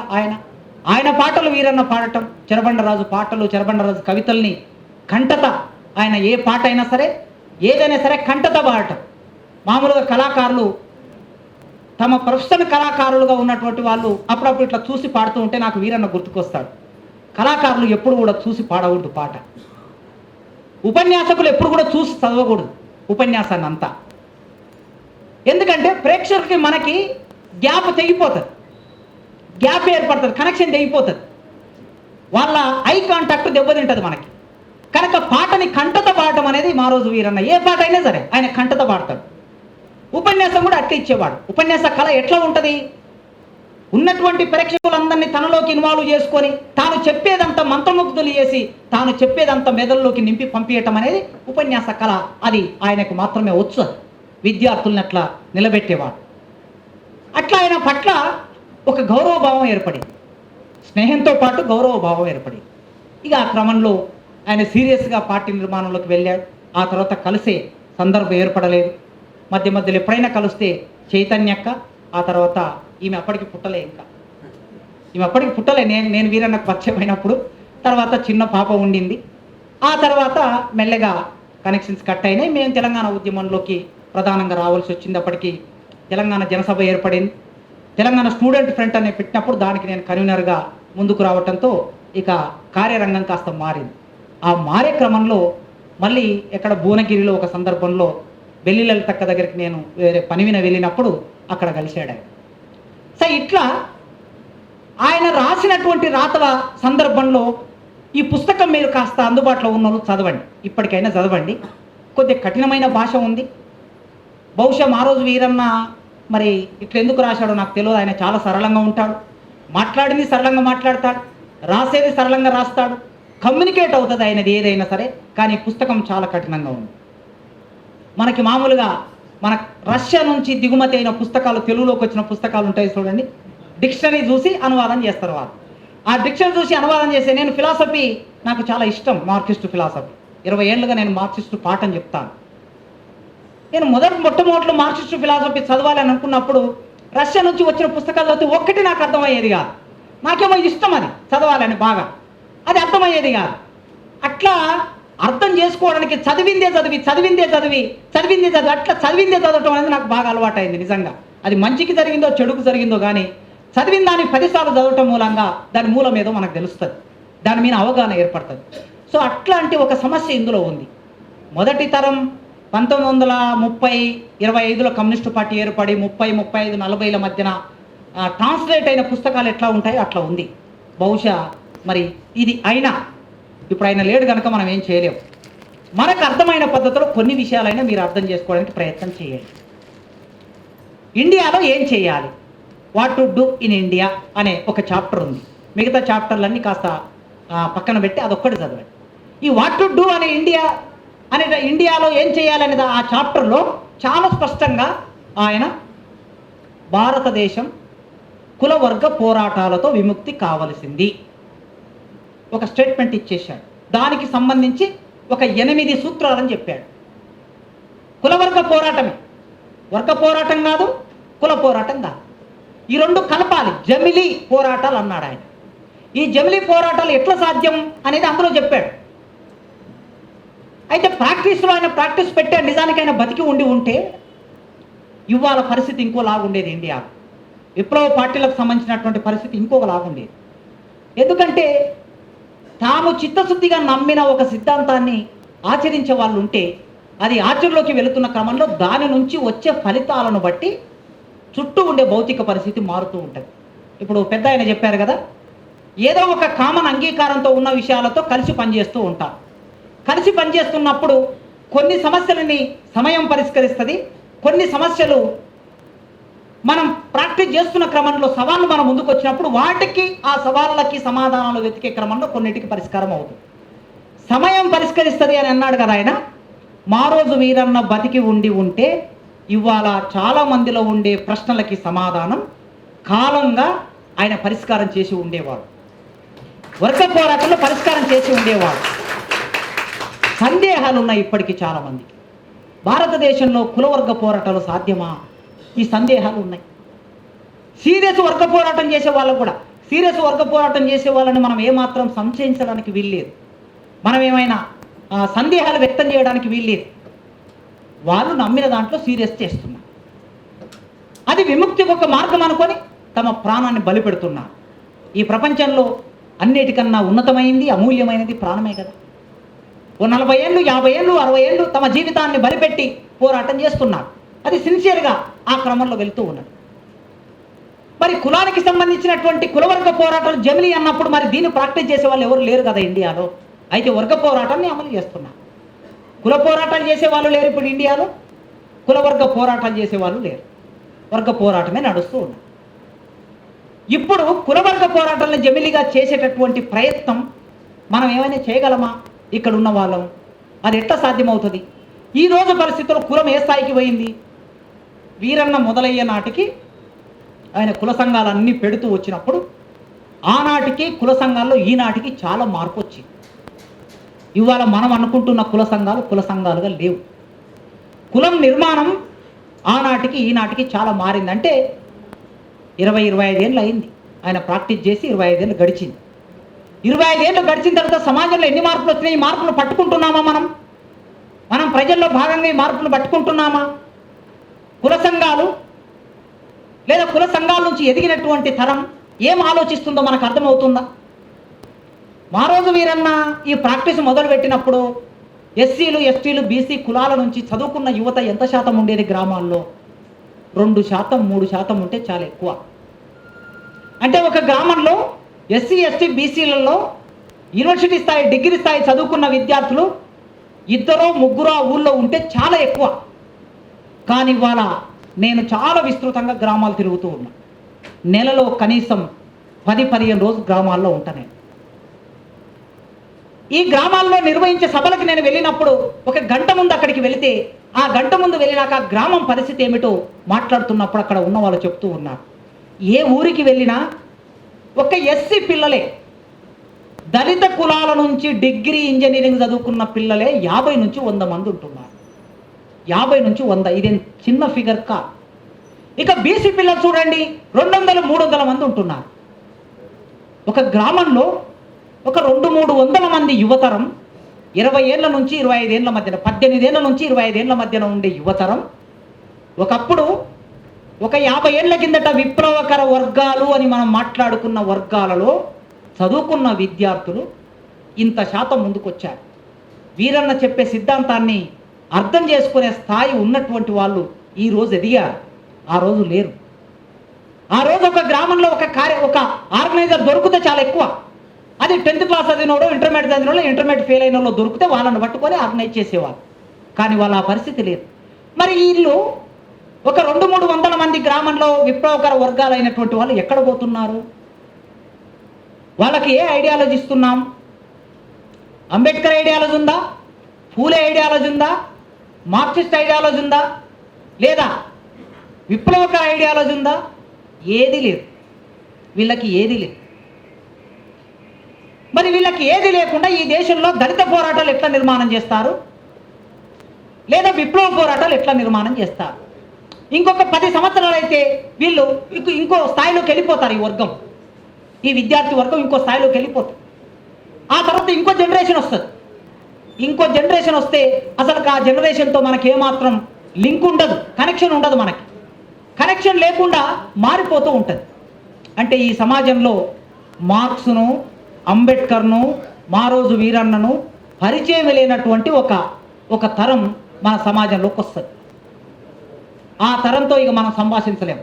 ఇదో ఇవాళ ఇక్కడ ఉన్నటువంటి వాళ్ళందరూ కూడా, ఇక్కడ కూర్చున్న వాళ్ళు, మారోజు వీరన్న పోరాటం చేసిన రోజుల్లో 18 ఏళ్ళలో 20 ఏళ్ళలో ఉన్నటువంటి వాళ్ళందరూ ఇక్కడికి వచ్చారు. ఓకే, మరి 18 ఏళ్ళు 20 ఏళ్ళ వయసు ఉన్నటువంటి వాళ్ళు ఏరి ఇక్కడ? వాళ్ళకి మనం కనెక్ట్ కాలేదు కదా. మనం కనెక్ట్ కాలేదంటే అర్థం ఏమిటి? మన పోరాటం కనెక్ట్ కావటం లేదు అని. మరి మన పోరాటం కనెక్ట్ కాకపోతే మన విజయానికి సంబంధించిన దారులు ఎక్కడ ఉన్నాయి? మార్గం ఎక్కడ ఉంది? మొత్తం విద్యార్థుల చేత తెలుగు నేలని అట్టుడికించి ప్రభుత్వాలను మెడలు వంచి విధాన నిర్ణయాలు చేయించినటువంటి విద్యార్థి ఉద్యమ నిర్మాణం ఇక్కడ జరిగింది. అది మారోజు వీరన్న నాయకత్వంలోనే జరిగింది. బస్ పాసుల సందర్భం కావచ్చు, మండల కమిషన్ సందర్భంలో కావచ్చు, స్కాలర్షిప్ల సందర్భం కావచ్చు, ఫీజులు పెంచడం కావచ్చు, లేదా కాలేజీలు మెడికల్ కాలేజీలు ప్రైవేటీకరించడం కావచ్చు, ఏదైనా సరే ఇది మన కళ్ళ ముందరి పోరాటమే, 30 ఏళ్ల కిందటి పోరాటమే. అంత ఉజ్వలమైన పోరాటం నడిపినటువంటి ఆ సందర్భం ఇవాళ సమాజంలో లేకుండా, ఈ కనెక్షన్ లేకుండా పోయినప్పుడు గ్రామాల్లో దళిత విద్యార్థులేమో ఎంతో కొంత అంబేద్కర్ ఆలోచన విధానంతో కనెక్ట్ అవుతూ ఉన్నారు.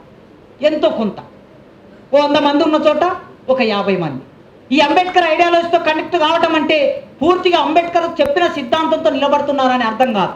రేపు మళ్ళీ ఎన్నికల సందర్భం వచ్చినప్పుడు ఏ రాజకీయ పార్టీకో ఓట్లేస్తారు. వీళ్ళు ప్రచారకులుగా ఉంటారు. వాళ్ళదైనటువంటి ఒక విశ్వాసంతో ఉండటం లేదు. అంబేద్కర్ విగ్రహం పెడితే విగ్రహం కోసం పనిచేస్తారు. అగ్రకులాలు రాజ్యాధికారంలో ఉన్నాయంటే అవును రాజ్యాధికారంలో ఉన్నాయంటారు. మరి మనం రాజ్యాధికారంలోకి రావడానికి మార్గం ఏమిటంటే ఆ మార్గం వాళ్ళకు లేదు. ఇది దళిత పిల్లల పరిస్థితి. బీసీ పిల్లలు ఎక్కడికి వెళ్తున్నారు? అయ్యప్ప మాలల సందర్భం ఒకటి, హనుమాన్ మాలల సందర్భం ఒకటి, బొడ్రాయి పండుగల సందర్భం ఒకటి, వినాయక చవితి సందర్భం ఒకటి, మొత్తం 365 రోజులు ఆ విద్యార్థులని, ఆ యువతరాన్ని ఎవరు కనెక్ట్ చేస్తున్నారంటే ఆ గ్రామంలోకి. ఒకప్పుడు విప్లవకారులు ఒక సంచి సంఖ్యకేసుకొని గ్రామాల్లోకి వెళ్ళేవారని మనం చదువుకుంటాం కదా పుస్తకాల్లో. ఇప్పుడు వాళ్ళు వెళ్తున్నారు. వాని రాజ్యాధికారాన్ని నిలబెట్టుకోవడం కోసం వాడు టార్గెట్ పెట్టుకున్నాడు. 2050 వరకు మేమే అధికారంలో ఉంటాం టార్గెట్ పెట్టుకున్నాడు. వాడి టార్గెట్ వాడు నిరూపించుకోవడం కోసం వాడు పనిచేయాలి కదా. పనిచేస్తున్నాడు, చిత్తశుద్ధితో పనిచేస్తున్నాడు. గ్రామాల్లోకి పోయి ఒక పెద్ద గ్రామం అయితే అక్కడనే ఓ ఇల్లు రెంట్ తీసుకొని ఉంటున్నాడు. అయ్యప్ప మాలలు వేసుకుంటే రాత్రి మొత్తం అయ్యప్ప భజన చేస్తూ అక్కడ వాడు రాజకీయాలు చెప్తాడు, వాడు రాజకీయాలు చెప్తాడు. హనుమాన్ మాల అయితే హనుమాన్, వినాయక చవితి వినాయక చవితి, ఏదైతే అది అందులోకి చొరబడ్డాడు. మనం ఎక్కడున్నాం? మన ప్రమేయం ఉందా అక్కడ గ్రామంలో? మన ప్రమేయం లేకుండా అసలు తెలుగు సమాజం ఎప్పుడైనా ఉన్నదా? నక్సల్బరి తర్వాత, నక్సల్బరి పక్కన పెట్టండి, తెలంగాణ రైతాంగ సాయుధ పోరాటం మొదలయ్యాక ఈ రాష్ట్రంలో మన ప్రమేయం లేకుండా ఎప్పుడైనా ఈ ప్రభుత్వాలు కానీ ఈ సమాజం కానీ ఉండిందా? లేదు, నాకు తెలిసినంత వరకు లేదు. ఇవాళ మార్క్స్, నేను కమ్యూనిస్ట్ పార్టీలండి అంటే మావోయిజం నమ్మేవాళ్ళు, లెనిన్ నమ్మేవాళ్ళు, ఇంకా వగైరా నమ్మే వాళ్ళని అందరినీ పక్కన పెట్టి నేను మార్క్స్ దగ్గర మాట్లాడుతున్నాను. మార్క్స్ అనే ఒక పునాది దగ్గర మాట్లాడుతున్నాను. మార్క్సిజాన్ని నమ్మినటువంటి వాళ్ళ ప్రమేయము ఇవాళ సమాజంలో ఉందా? లేదు. మన గురించి ఎవడు ఆలోచించట్లేదు.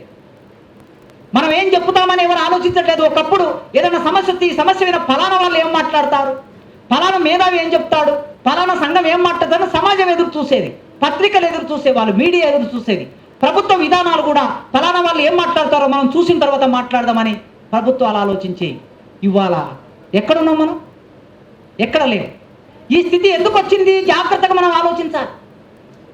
మారోజు వీరన్న వేసిన అంచనా ఎక్కడ సరైనదిగా ఉంటుందంటే, ఎక్కడ శాస్త్రీయంగా ఉంటుందంటే, ఈ స్థితి ఎందుకు వచ్చింది?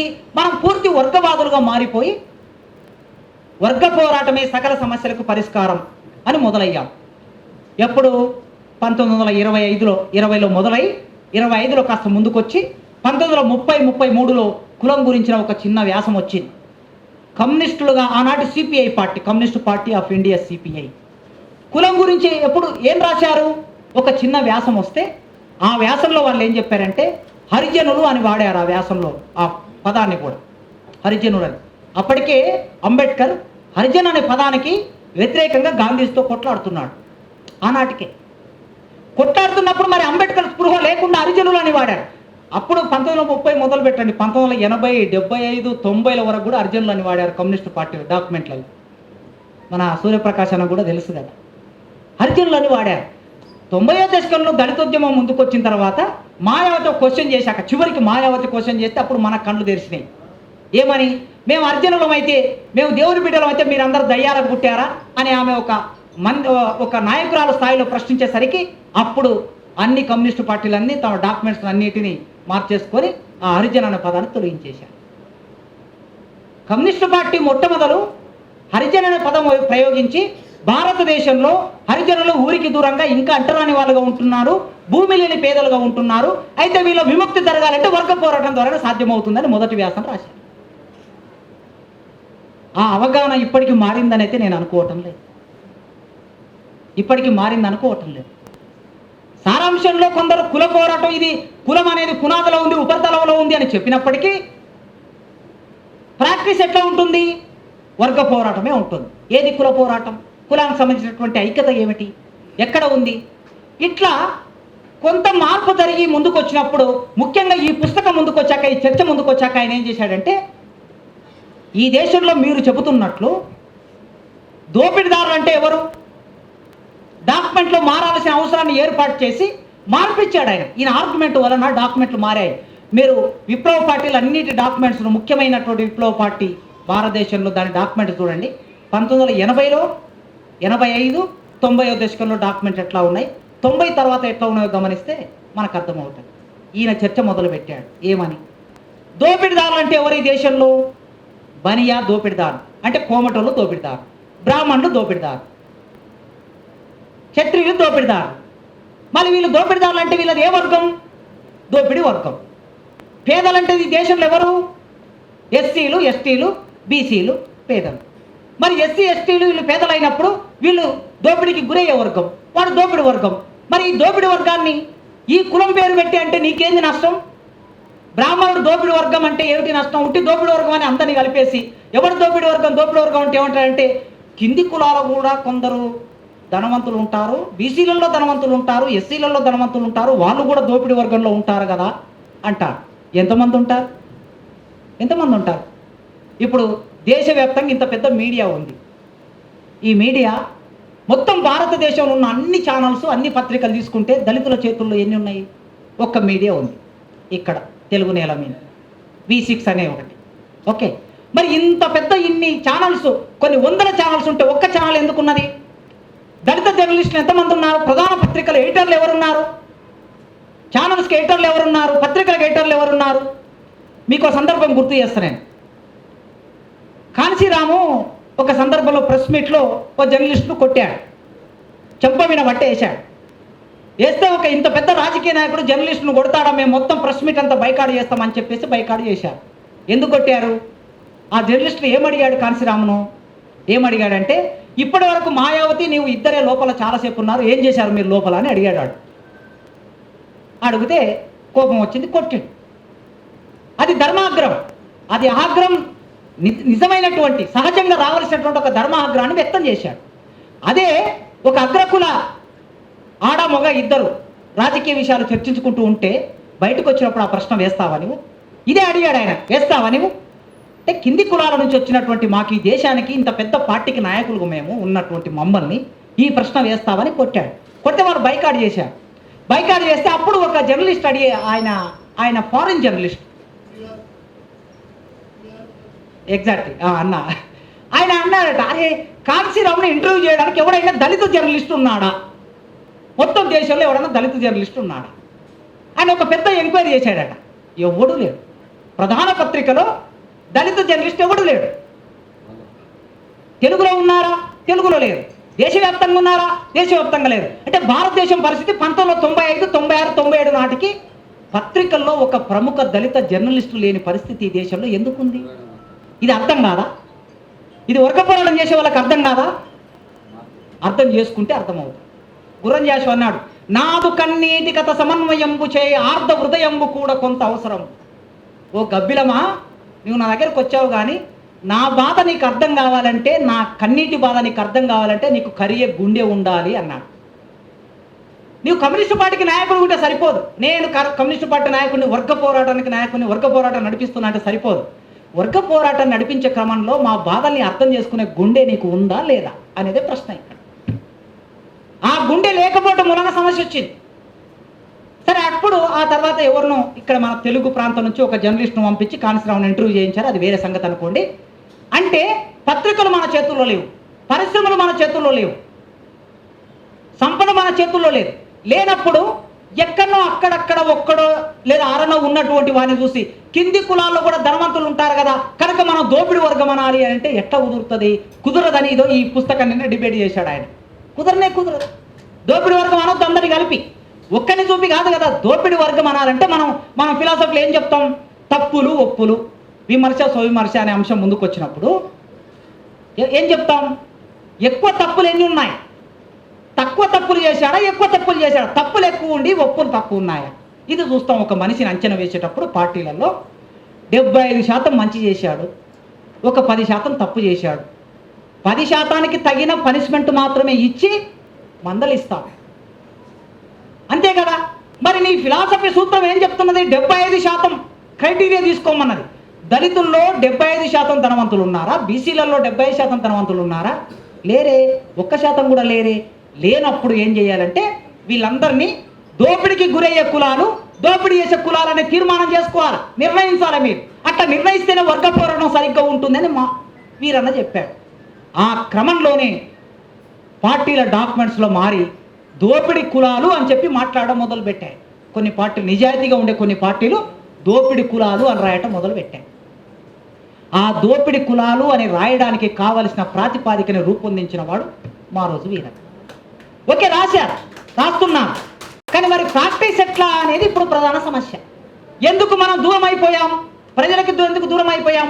ప్రజలు ఇంకో వైపు ఎందుకు వెళ్తున్నారు? అసలు దళితులు విప్లవకర వర్గాలైనటువంటి మనం మాలమాదిగల ఇళ్లల్లో ఉండాలి, మాలమాదిగల ఇళ్లలోనే పడుకోవాలి, మాలమాదిగలు పెట్టిన తిండే తినాలి అని రాసుకున్నాం కదా, రాసుకొని ప్రాక్టీస్ చేశాం కదా. మరి ఇవాళ ఈ మాలమాదిగలు మనకెందుకు దూరం అయ్యారు? విప్లవాలకు ఎందుకు దూరం అయ్యారు? కమ్యూనిస్టు పార్టీకి ఎందుకు దూరం అయ్యారు? ఆలోచించాలి కదా.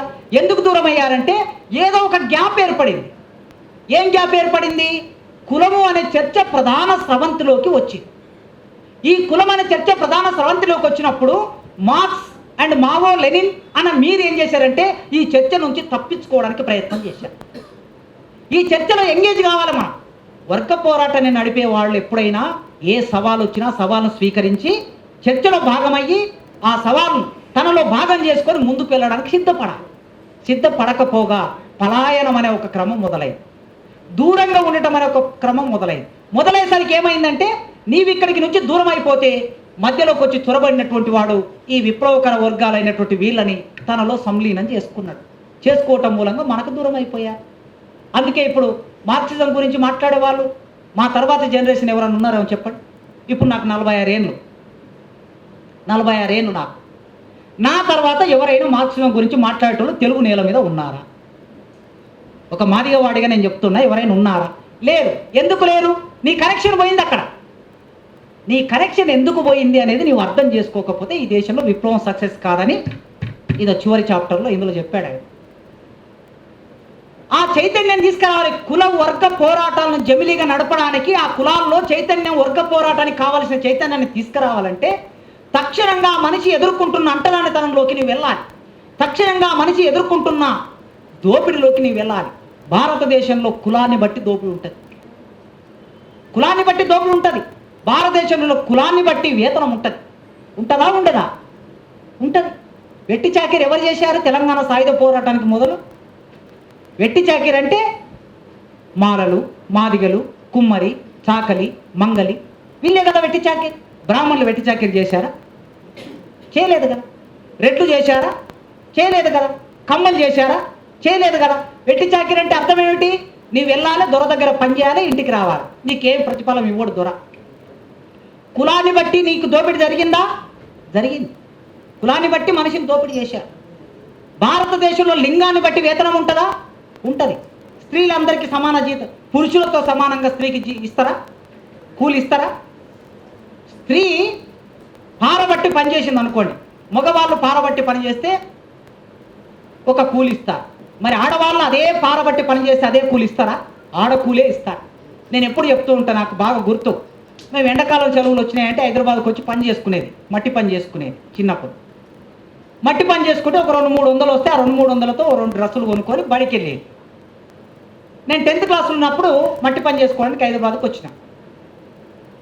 ఒక ఆమె ఉండేది, మా అక్క. ఆమె నేను ఇద్దరము వెంకటాపురం నుంచి వచ్చి సికింద్రాబాద్లో పనిచేసి మళ్ళీ వెంకటాపురం పోవాలి. రోజు బస్ ఎక్కి రావాలి, బస్ ఎక్కి పోవాలి. ఆమె ఏం చేసిందంటే, నేను ఎంత చిన్నపిల్లవాడిని అయినా కూడా నాకు 16 ఏళ్ళ వయసు ఉన్నప్పటికీ నాకు మగ కూలి 20 రూపాయలు, ఆమెకు 15 రూపాయలు. ఎందుకంటే ఆమె మట్టి తట్టెత్తుతుంది, నేనేమో పారబెట్టి తట్టెత్తుతా. నాకు 20, ఆమెకు 15. ఈ తేడా ఉంది. అయితే ఆమె ఒకరోజు చాలా విచిత్రంగా బస్ ఎక్కి కూర్చున్నాం. కూర్చున్న తర్వాత కండక్టర్ వచ్చాడు, వచ్చి టికెట్ తీసుకున్నాడు. ఇద్దరికి 3 రూపాయల టికెట్ తీసుకున్నాడు, 3 రూపాయలు. ఆమె అడిగింది, ఏమైనా కండక్టరు, పనిచేసే దగ్గర నాకేమో 15 రూపాయల కూలి, వీనికేమో 20 రూపాయల కూలి, టికెట్లో నాకు తక్కువ లేదా?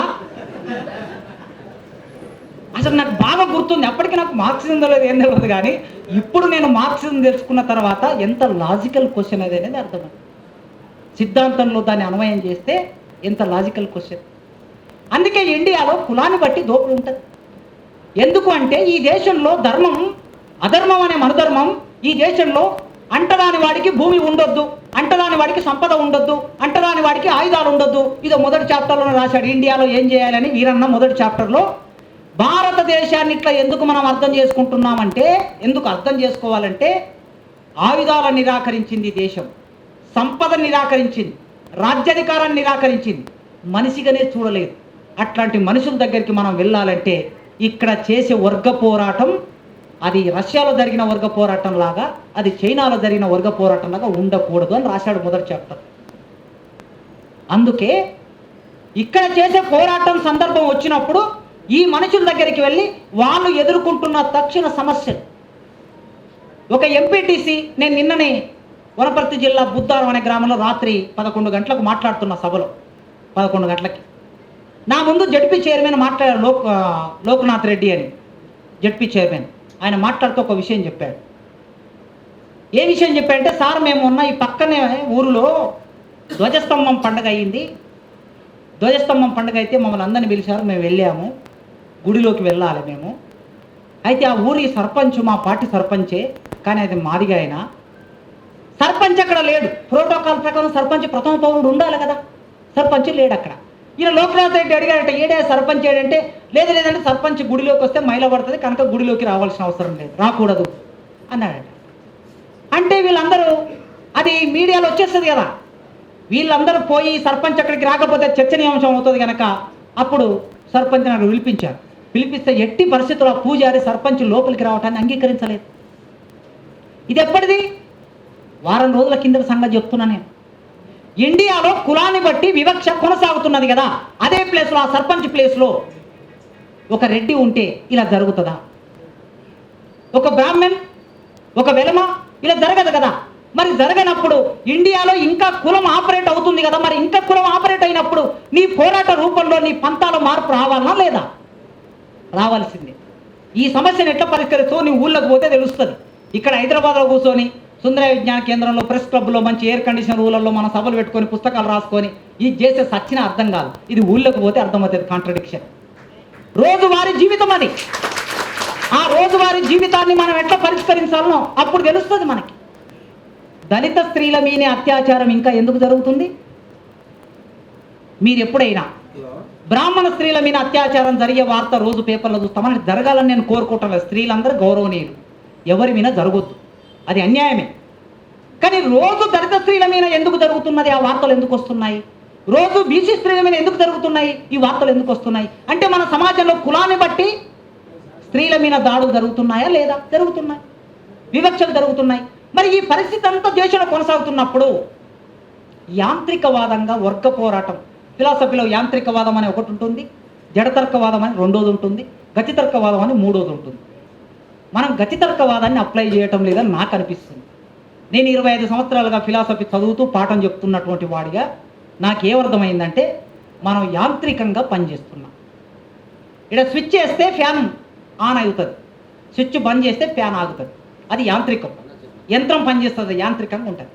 అది ఎన్నిసార్లు తిరుగుతుందో మనం సరిగ్గా లెక్కేయవచ్చు. నిమిషానికి ఎన్నిసార్లు తిరుగుతుంది, 30 సెకండ్లకు ఎన్నిసార్లు తిరుగుతుంది. కానీ మార్క్సిజం అనేది సృజనాత్మకమైంది. క్రియేటివిటీగా పనిచేయవలసినది మార్క్సిజం. సృజనాత్మకంగా ఆయా దేశాలకి అనువర్తింపజేసి ఆయా దేశాలకు అప్లై చేసి పనిచేయవలసింది మార్క్సిజం. కనుక మార్క్సే ఏమన్నాడంటే, చాలా సందర్భాల్లో చెప్పాను, మళ్ళీ చెప్తున్నా. ఆయన 1955లో 55 నుంచి 58 వరకు ఇండియా గురించి, 1855 నుంచి 55 వరకు ఇండియా గురించి రాశాడు కార్ల్ మార్క్స్. ఇండియా గురించి రాసి ఈ ఇండియాలో ఉన్నటువంటి ఆర్థిక వ్యవస్థ చాలా భిన్నంగా ఉంది, నాకు వస్తున్న రిపోర్ట్ల ప్రకారం అన్నాడు ఆయన. ఆయన ఏమి ఇండియాకు రాలే. ఒకవేళ మార్క్స్ ఇండియాలోకి ప్రవేశించి ఉంటే ఇండియా గురించి ఎట్లా రాసేవాడు, ఇక్కడ వర్గ పోరాటం ఎట్లా ఉండాలని చెప్పేవాడో మనకు తెలియదు. నాకు వస్తున్న రిపోర్ట్ల ఆధారంగా ఇండియా ఆర్థిక వ్యవస్థ చాలా ప్రత్యేకంగా ఉన్నది. ఈ ప్రత్యేక ఆర్థిక వ్యవస్థలో కులం అనేది చాలా ప్రధానంగా పనిచేస్తుంది. సమాజాన్ని ముందుకు నడిపించకుండా కులం అడ్డుపడుతున్నది. సమాజం వేగంగా ముందుకెళ్ళాలి కదా. మన సిద్ధాంతం ప్రకారం మార్క్స్ ఏమన్నాడు? బానిస సమాజం కూలిపోయి, ఆదిమ సమాజం కూలిపోయి, బానిస సమాజం అది కూలిపోయి, భూస్వామ్య సమాజం అది కూలిపోయి, పెట్టుబడిదారు సమాజం అది కూలిపోయి, సామ్యవాదం అది కూలిపోయి కమ్యూనిజం వస్తుందని ఊహించాడు కదా, చెప్పాడు కదా. మరి ఇండియాలో ఇది జరగకుండా కులం అనేది అడ్డుపడుతుంది. ఎక్కడ?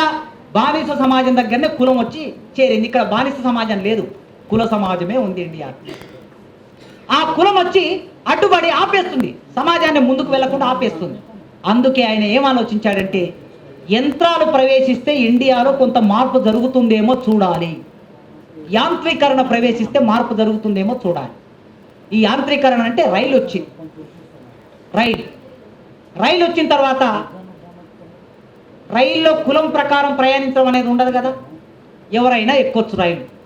మాలోళ్ళు వచ్చి ఎక్కొచ్చు, మాదివాళ్ళు ఎక్కొచ్చు, కుమరులు, కమరులు, యాదవులు, రెడ్లు, అందరూ బ్రాహ్మణులు ఎక్కొచ్చు. రైలుకు అది లేదు, అందరు ఎక్కుతారు. కానీ బ్రాహ్మణుడు ఎక్కుతాడు అందరితో పాటు. చుట్టూ ఉన్నటువంటి శూద్రుల గాలి కలుగుతుంది బ్రాహ్మణుడికి, అంటు వస్తుంది. మరి అంటు ఎట్లా పోవాలి? ఈ రైల్వే స్టేషన్లో, కాచిగూడ రైల్వే స్టేషన్లో ఎక్కాడు, సికింద్రాబాద్కి వెళ్ళాడు, అక్కడ రైలు దిగాడు. రైలు దిగి తన బట్ట ఉంటుంది కదా, టవాల్ను వెళ్ళి నల్ల దగ్గర తడుపుకున్నాడు. తడుపుకొని మొత్తం ఇట్లా దుడుచుకున్నాడు. అంటే కాచిగూడ నుంచి సికింద్రాబాద్ వరకు గాలి సోకింది కదా, ఆ సోకిన గాలి మొత్తం ఇట్లా దుడుచుకున్నాడు మహిళ. అక్కడ నుంచి మళ్ళీ ఇంకొద్ది దూరం బొల్లారం వెళ్ళిన తర్వాత ఆడ దిగిండు, ఆడ తుడుచుకున్నాడు. మొదటి రోజు ఇట్లా చేశాడు. రెండో రోజు వచ్చింది. రెండో రోజు ఏం చేశాడు? కాచిగూడలో ఎక్కి బొల్లారంలో దిగుతాడు కదా, అక్కడ తుడుచుకున్నాడు. ఇట్లా నెల రోజులు, 2 నెలలు, 3 నెలలు అయిన తర్వాత చివరికి ఏం చేశాడంటే, ఎట్లయినా ఇంటికి వెళ్ళి స్నానం చేస్తాను కదా, ఇంటికి వెళ్ళి స్నానం చేస్తే అయిపోతుంది అని ఇక్కడ తుడుచుకోవడం ఆపేశాడు. మార్క్స్ దీన్ని బట్టి ఏం ఆలోచించాడంటే, కులము ఇట్లా స్లోగా, కుల వివక్షకు సంబంధించినటువంటి పద్ధతి స్లోగా ఘనీభవించిన స్థితి నుంచి ద్రవ స్థితిలోకి వస్తుంది అని రాశాడు. 1858లో రాశాడు. కానీ ఇప్పుడు మార్క్స్ ఇప్పుడు లేడు, మనం ఉన్నాం. ఇది ద్రవస్థితిలోకి రావడానికి బదులు రోజు రోజుకి ఘనీభవిస్తుంది ఇండియాలో, రోజు రోజుకి ఘనీభవిస్తుంది. ఒకప్పుడు ఇంత పచ్చిగా కనిపించేది కాదు కులం. పచ్చిగా ఎవరికి అపార్ట్మెంట్, రెడ్లు అందరు కలిసి ఒక అపార్ట్మెంట్ కట్టుకుంటారు, రెడ్లే ఉంటారు, ఎవరు ఉండడు. రెడ్లందరూ కలిసి ఇప్పుడు పెద్ద పెద్ద కాలనీలు వచ్చాయి కదా. ఏం కాలనీ అవి? Gated community. గేటెడ్ కమ్యూనిటీల్లోకి వెళ్ళి మీరు సర్వే చేయండి. మీ దగ్గర మీరు ఎక్కడెక్కడైతే ఆ దరిదాపుల్లో ఉంటారో ఎన్ని ఇండ్లు ఏ కులాల వాళ్ళని సర్వే చేయండి, మీకు అర్థమవుతుంది. కనుక అట్లా కులం అనేది రోజు రోజుకి ఘనీభవిస్తుంది. మరి ఈ ఘనీభవిస్తున్న కులాన్ని పరిష్కరించడం ఎట్లా, నిర్మూలన చేయడం ఎట్లా, వర్గ పోరాట నిర్మాణం చేయటం ఎట్లా? ఈ భారతదేశాన్ని, ఈ ప్రపంచాన్ని మార్చడానికి వర్గ పోరాటం తప్ప ఇంకొక మార్గం లేదు. ఇంకో మార్గం లేదు. వర్గ పోరాటం ద్వారానే పరిష్కారం అవుతుంది ఏదైనా సమస్య. అయితే భారతదేశంలో వర్గ పోరాటం ద్వారా సమస్య పరిష్కారం కావడానికి కులం అనేది అడ్డంకిగా ఉంటుంది కనుక ఈ కులాన్ని తనలో భాగం చేసుకొని ఆ కులానికి సంబంధించిన అణచివేతమైన ఏకకాలంలో పోరాటం చేస్తూ మనం ముందుకు వెళ్ళినప్పుడే ఈ భారతదేశంలో కుల సమస్య పరిష్కారం అవుతుంది, వర్గ సమస్య పరిష్కారం అవుతుంది అనేది వీరన్న ఆలోచించాడు. ఈయన ఆలోచనలు ఇవి ప్రాథమిక స్థాయిలోనే ఉండవచ్చు. ఏవైనా సరే సంపూర్ణమైన ఆలోచనలను అనుకోవడానికి వీల్లేదు. అది మార్క్సిజమే దానికి వ్యతిరేకం. ఇది అల్టిమేట్ అని చెప్పరు ఎవరు కూడా. వీరన్న ఒక ఆలోచన చేశాడు. మనం అందరం ఏం చేయాలి? వీటిని ముందు పెట్టుకొని ప్రాక్టీస్ చేస్తున్న క్రమంలో మనకు మరిన్ని మంచి ఫలితాలు ముందుకు వస్తాయి. దీన్ని మనం డెవలప్ చేస్తాం. ఆ డెవలప్ చేసే దానికి ముందుకు వెళ్ళే క్రమంలో ఈ సభ పెట్టి మీతో నా అభిప్రాయాలు పంచుకునే అవకాశం కల్పించినటువంటి మిత్రులందరికీ పేరు పేరున ఉద్యమాభివందనాలు తెలియజేస్తూ ముగిస్తున్నాను. కామ్రేడ్ సంజు బుద్ధిస్టు మాట్లాడాల్సిన కోరుతుంది. 144 మంది అమరులైన సిపిఎస్ఐ అమరవీరులకు, విప్లవోద్యమంలో అసూలు వాసిన అమరవీరులందరికీ, బ్రాహ్మణీయ అగ్రవర్ణ అగ్రకుల భూస్వామ్య పెట్టుబడిదారి వ్యవస్థ చేత హత్య చేయబడ్డ బహుజన వీరులందరికీ, మనకు జ్ఞానాన్ని అందించిన బహుజన మహనీయులందరికీ ఆశిస్తాం బహుజన మహనీయుల ఆశయాలను, మా రోజు వీరన్న ఆశయాలను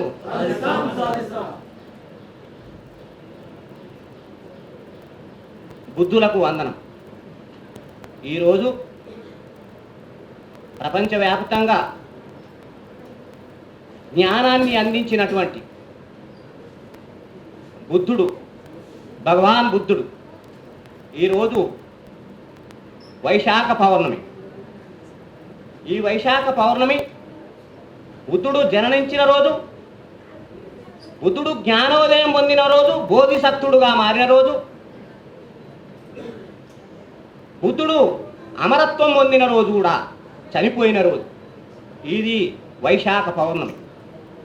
అదేవిధంగా ఈరోజు బుద్ధుడు అంటే జ్ఞానవంతుడు, ఒకటే బుద్ధుడు లేడు. గౌతమ బుద్ధుని కంటే ముందు అనేక మంది బుద్ధులు ఉన్నారు అని చెప్పాడు. తర్వాత అనేక మంది బుద్ధులు వచ్చారు. ఆ బుద్ధుల్లో బోధిసత్వుడు బాబాసాహెబ్ అంబేద్కరు, కాంశీరాం నుంచి మొత్తం అందరూ కలిస్తే వీరన్న కూడా ఒక మనకు బుద్ధుడు, బహుజన బుద్ధుడు. వీరన్నకు జోహార్. ఆ రోజు వీరన్నకు జై భీమ్, జై భీమ్, లాల్ సలాం, లాల్ సలాం, జై భీమ్, లాల్ సలాం.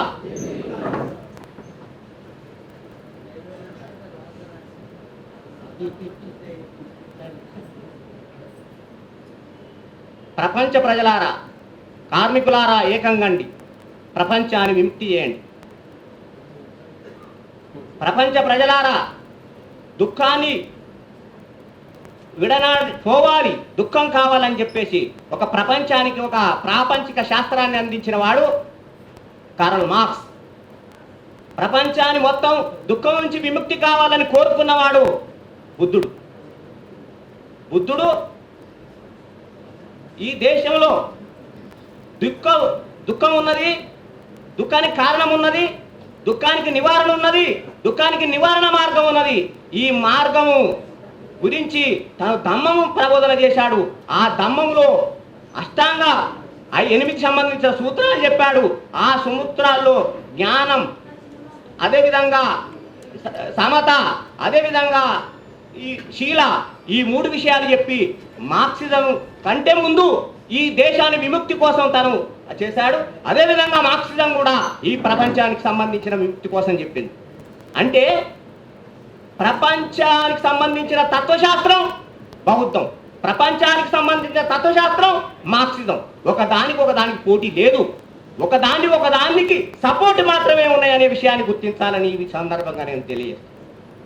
అందుకే ఇవాళ మనము వీరన్న చెప్పిన విషయాలు, ఈ ఇండియాలో శ్రమ విభజన కాదు, శ్రామికుల విభజన ఉన్నది, పేదోళ్ళు అందరూ ఒకటిగా లేరు, కులంగా విడిపోయి ఉన్నారు అని చెప్పి దాన్ని మా రోజు వీరన్న సిద్ధాంతం చేసిండు.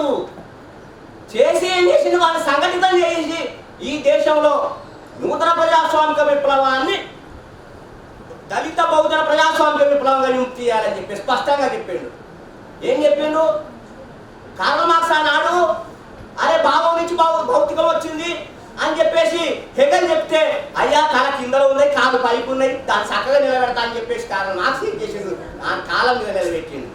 ఇక్కడ బారోజు వీరన్న ఇక్కడ ఉన్నటువంటి మార్క్సిస్టులు విప్లవకారులు వీళ్ళందరూ కూడా తల కిందికి కాలు పై పెడితే దాని మీద నిలబెడతానికి ప్రయత్నం చేసిండు. అందుకే మా రోజు వీరన్న ఇండియా విప్లవ రైలు బండిని పట్టాలెక్కించి మా రోజు వీరన్న కూడా సైరన్ ఊదుతుండు. అది వర్తమానానికి సంబంధించిన సమస్య. అందుకనే ఇలా ఒక్కొక్క కులంగా విడిపోయి ఉన్నారు. అనగానే కులాలు అనగానే వర్గాలుగా ఉన్నాయి. అది సంఘటితంగా ఉన్న మాలాయన, సంఘటితంగా ఉన్న మాది ఆయన, సంఘటితంగా ఉన్న కులంగా ఉన్నటువంటి శాఖలని కులం మంచి సంఘం పెట్టమని, అది శాఖలో అంత సంఘం పెడితే అందరూ వస్తారు. వచ్చేస్తే వాళ్ళకి సంబంధించి సామాజిక న్యాయం, రాజ్యాలు ఆత్మగౌరవం, సామాజిక న్యాయం, రాజ్యాధికారం అని చెప్పేసి ఉద్యమం నడిపించాలి. ఈ అదగానే కులాలందరూ ఐక్యం చేయాలని చెప్పేసి వీరన్న చెప్పిండు. మాకు మంచిగా అర్థమైంది. బుద్ధుడు పండితుల నుంచి పామరుల వరకు ఎవరికి కూడా అందరికీ అర్థం అయ్యేటట్టుగా చెప్పేవాడు బుద్ధుడు. అందుకనే గురువులకు గురువు, అందుకనే గురు పౌర్ణమి జరిగేది గౌతమ బుద్ధుని ఒక పూర్వమే. తర్వాత బాబులంతా దాన్ని ఇక సాయిబాబాకు ఇంకో బాబాకు అర్థం చేశారు. అట్లాగే వీరన్న కలిసినప్పుడల్లా కాశీం చెప్పినట్టు ప్రొఫెసర్, ఒక్కొక్క హోటల్లో ఒకసారి మనం కలుసుకున్నామంటే వీరన్న నుంచి కొత్త విషయం తెలుసుకోకుండా పోకపోయేది. కనీస సినిమా విషయంతో సహా, తాగిన ఛాయతో సహా, రుచితో సహా అంత అద్భుతమైనటువంటి వ్యక్తిత్వం ఉన్నవాడు కామ్రేడ్ మా రోజు వీరన్న.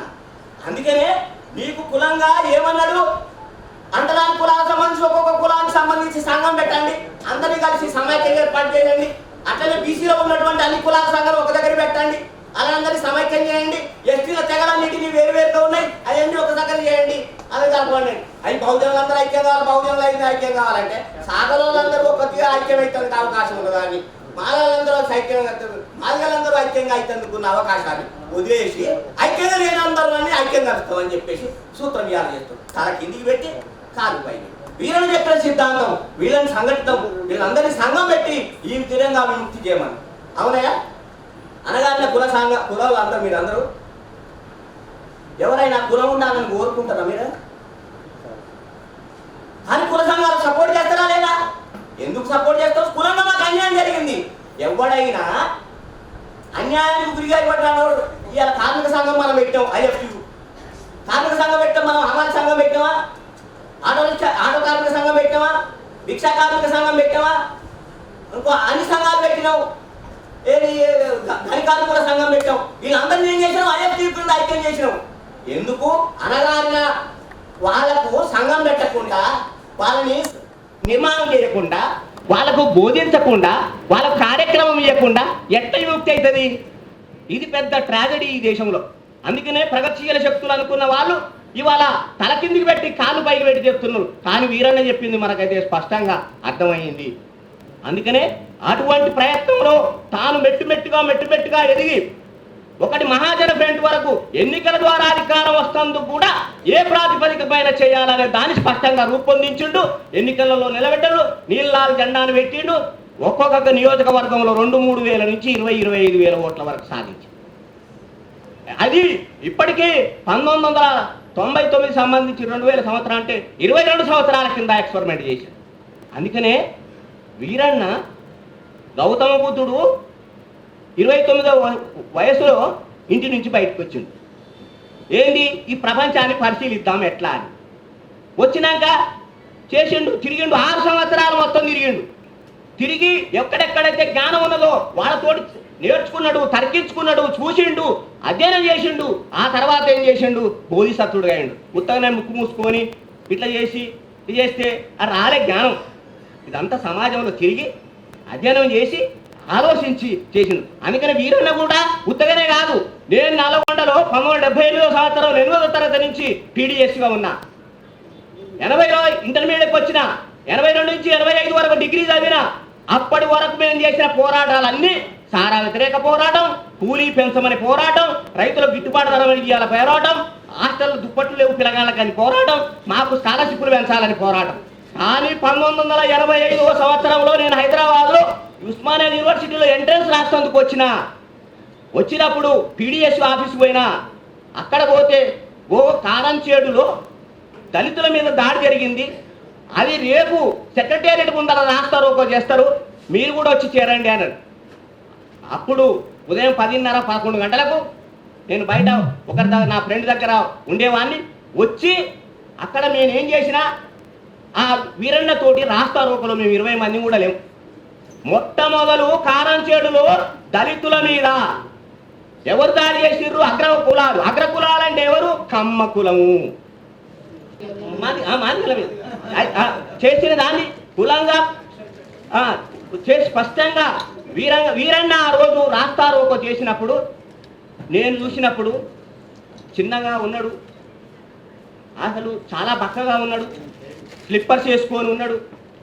అతను ఏం చేసిండు అంటే జేబులో ఉన్నటువంటి పీడిఎస్ జెండా పోస్టరు తీసి కారంచేడు మీద అగ్రకుల ద్వారా అహంకారం నశించాలని దాంట్లో అప్పుడు అరెస్ట్ అయినట్టు. 1985 నుంచి అంతకుముందు మొత్తం ఆర్థిక పోరాటాలు చేసేవాళ్ళం.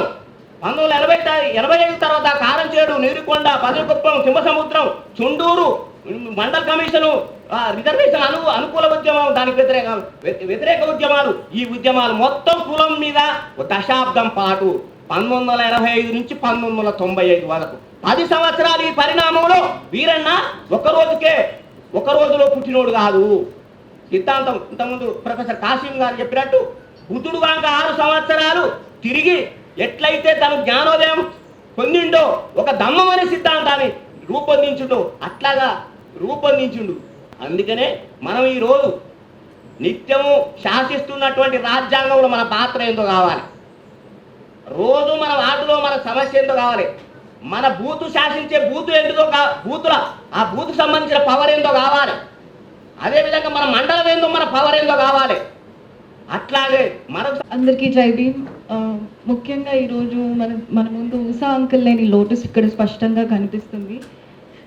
ఇండియాలో ఏం చేయాలి అనేది ఇంకొంచెం సింపుల్గా డ్రాఫ్ట్ చేయాలన్న ఆయన కాంట్రిబ్యూషన్ మనకి ఎంతో అవసరం. ఇప్పుడు ఆయనని కోల్పోయినందుకు చాలా బాధగా ఉంది.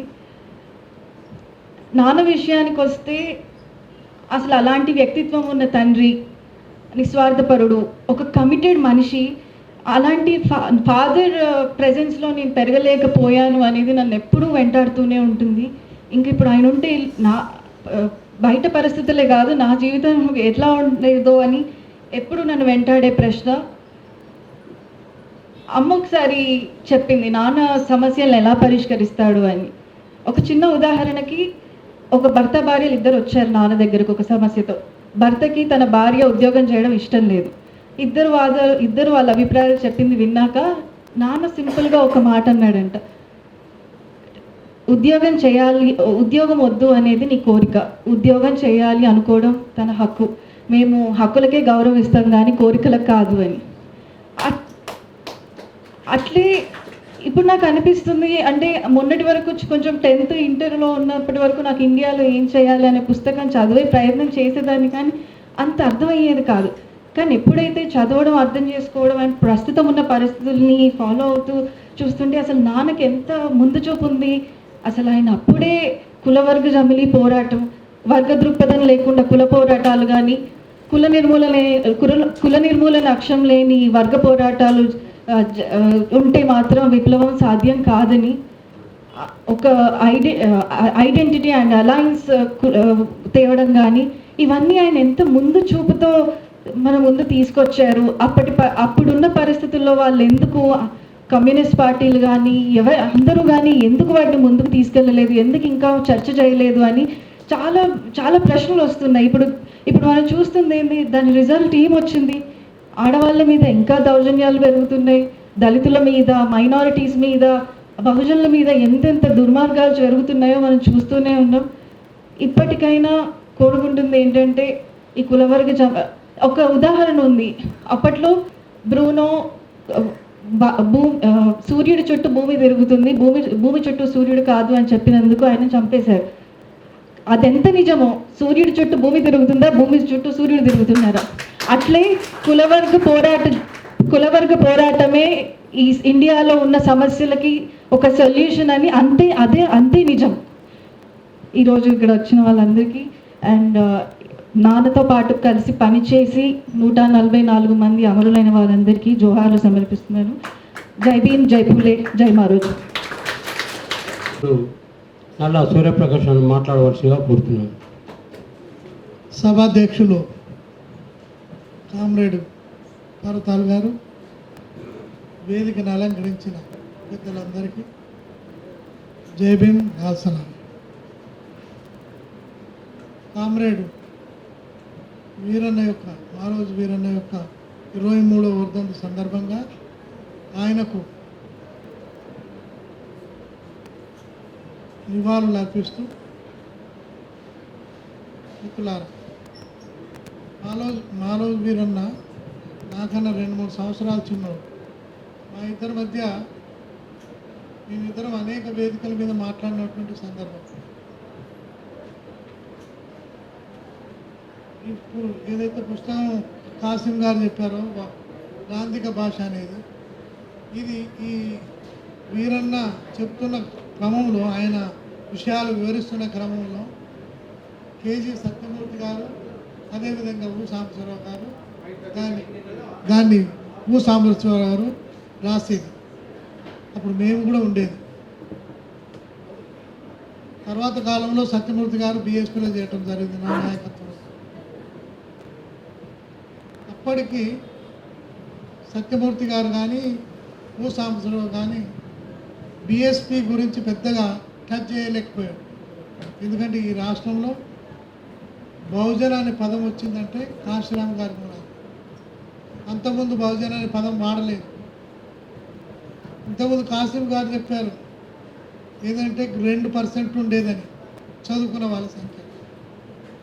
80 వరకు గాంధీ గురించే చర్చ జరిగేది, గాంధీ గురించే జయంతి వర్ధంతులు జరిగేది.